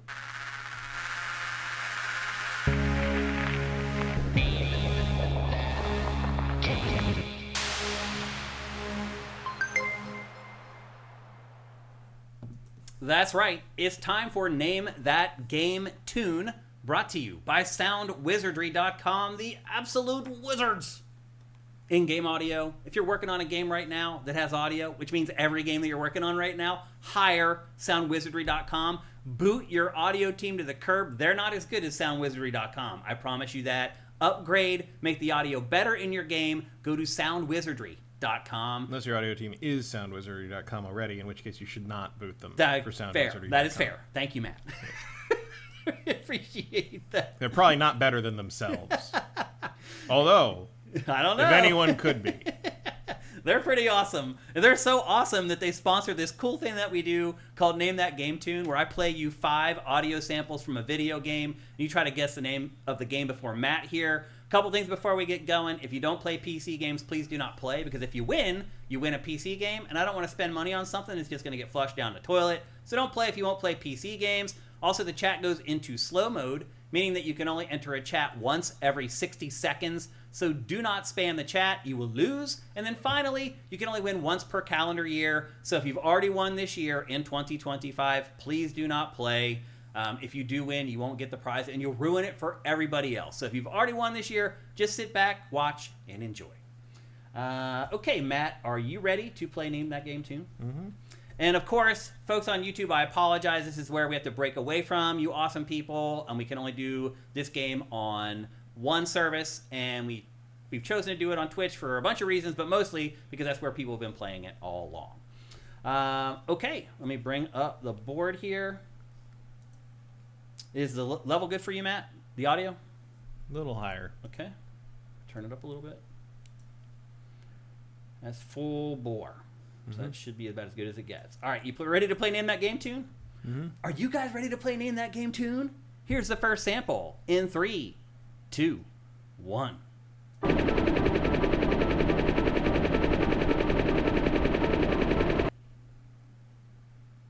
Supreme Bum, thank you for Twitch Prime.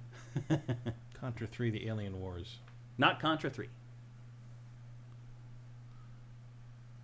Not Desert Strike. Not Spider-Man and Venom in Maximum Carnage. Not Rayman 3. Teenage Mutant Ninja Turtles, Turtles in Time. No. Or Hyperstone Heist. No. Not Dead Rising either. Streets of Rage, no. Rambo, no. Good one. Sonic 2, no. Left 4 Dead 2, no.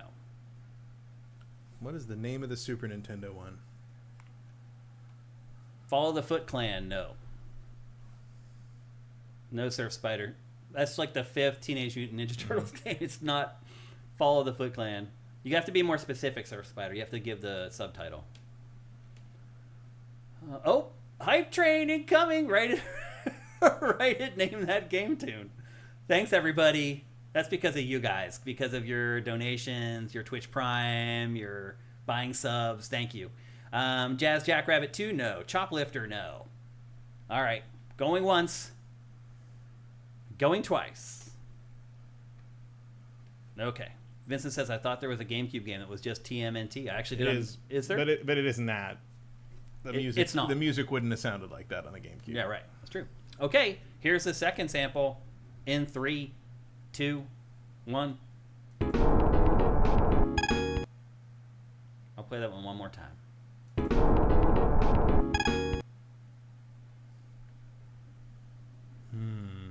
Final Fight, no. Desert Strike, no. 88, no. Turtles in Time, no. Sonic 2, no. Somebody guessed Sonic 2 before, actually. And I know that sound. That's why this game is so awesome, because it's in your brain somewhere. Sonic Pinball, no. Can you figure it out? Can you find that file in your mind? Any last guesses? Mega Man X. No. Any last guesses on that second one before we go to the third? Going once. Going twice. Street Fighter 3 Alpha, no. Unsquadron, no. UN Squadron. UN Squadron, no. That's the I'm not even familiar with that game. That's the American name for Area 88. It's a side-scrolling shmup. Shoot 'em up with the real jets. Okay. All right. Trials of Mana, no. Any last guesses? Going once. Going twice. All right. Super Castlevania 4, no. Be an interesting place for a helicopter. Yeah. It really would. All right, here's the third sample. In 3, 2, 1.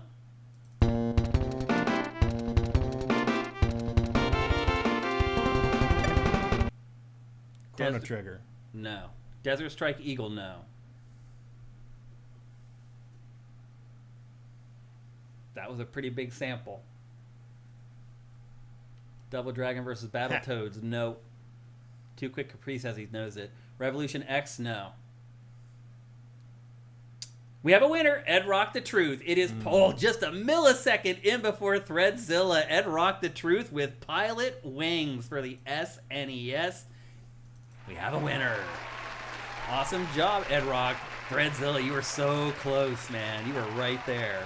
But Ed Rock, you got it, brother. So you can DM me here on Twitch. You can DM me on Sifted, where I'm at Shane. You can send me messages on Blue Sky. I'm Shane Satterfield. On Twitter, I'm Dinfire. Send a message to any of those places, Ed Rock, and we'll get you sorted out with your free game. Congratulations, man.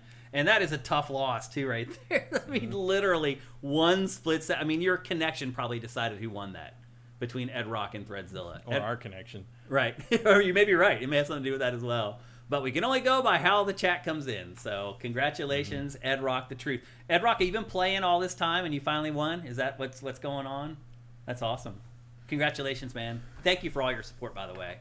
I know you've been with us for a long time, so it's good to see people like you win. All right. Well, there you go.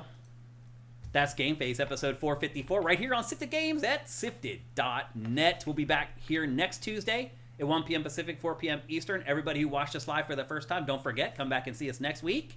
You guys make the show better, and the more people that join to watch live, that's just all the better the show is going to be. We appreciate you guys very much. A reminder that we're supported pretty much 100% at patreon.com/sifted. That's SIFTD. Head on over there and pledge for $5. You get all our content early. You get awesome private podcast feeds of our shows that literally, the minute I publish it, bam, it is in your phone right then. Get those things hooked up, by the way. I discovered this week that someone who's been using Sifted for like 10 years still didn't have their private podcast feeds hooked up. Like, it is a revelation. Take the time to do it. If you're watching on Patreon and you haven't done it yet, the step-by-step instructions are down there. They've been down there all along. It's so easy. Make sure you hook them up. That's a big feature for our patrons. If you don't have any money, I totally get it, but you're an Amazon Prime subscriber. Help us out with Twitch Prime. You hear us talk about it all the time. We thank people on the show.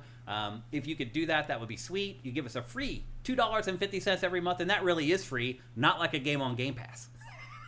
People go after me for saying free on Game Pass all the time. And then if you can't do that, you can still help us a bunch. Also, by the way, Matt, we have not hit 100 reviews on Apple Podcasts. I went and finally checked, and I was like, actually, we haven't. So review the show on the podcast services that you're listening. Just take a second. Don't even write anything. Just 5-star. Done. Please. I don't know what else I have to say to get us up over the 100 mark. But anyway, you can do that. You can share the show. You can like the show. Sharing the show on social media is a huge help. If you ever see threads where people are like, hey, what's a good podcast? I'm looking for a new podcast. If you can mention us in that, all that stuff adds up. It makes a difference. We'd appreciate it very much. So let's see, Matt. Next week, we have Pokemon Legends ZA. We may get Ninja Gaiden in the show. We should talk about Absalom. Oh, right. Yeah, that's turned it into like a big thing, like a big... Yeah. It's kind of like the next viral game, it seems like. Yeah. Have you played it at all? Yeah. Oh, you have. Is it worthy of what's happening with it right now? It is. I think it's, obviously it's a roguelite. Mm-hmm. But I feel like it kind of does for beat 'em ups what Hades did for like action RPG really? stuff. Okay. Like that might be in the show next week. And as it well. kind of, as someone who's not a huge roguelite fan, it kind of works because what did you do with beat 'em ups? You just put another quarter. No, you're right. They were always that way. It's kind of already. It's almost like going back to the old arcade thing. Yeah, that's funny. It's good. All right. So maybe that's in the show next week as well. So everybody, have yourselves a great week filled with great games. Again, if you want to meet me on the battlefield, just my gamer tag is Dinfire. Keeper's out. Keeper. Marvel Cosmic Invasion, as Vincent points out.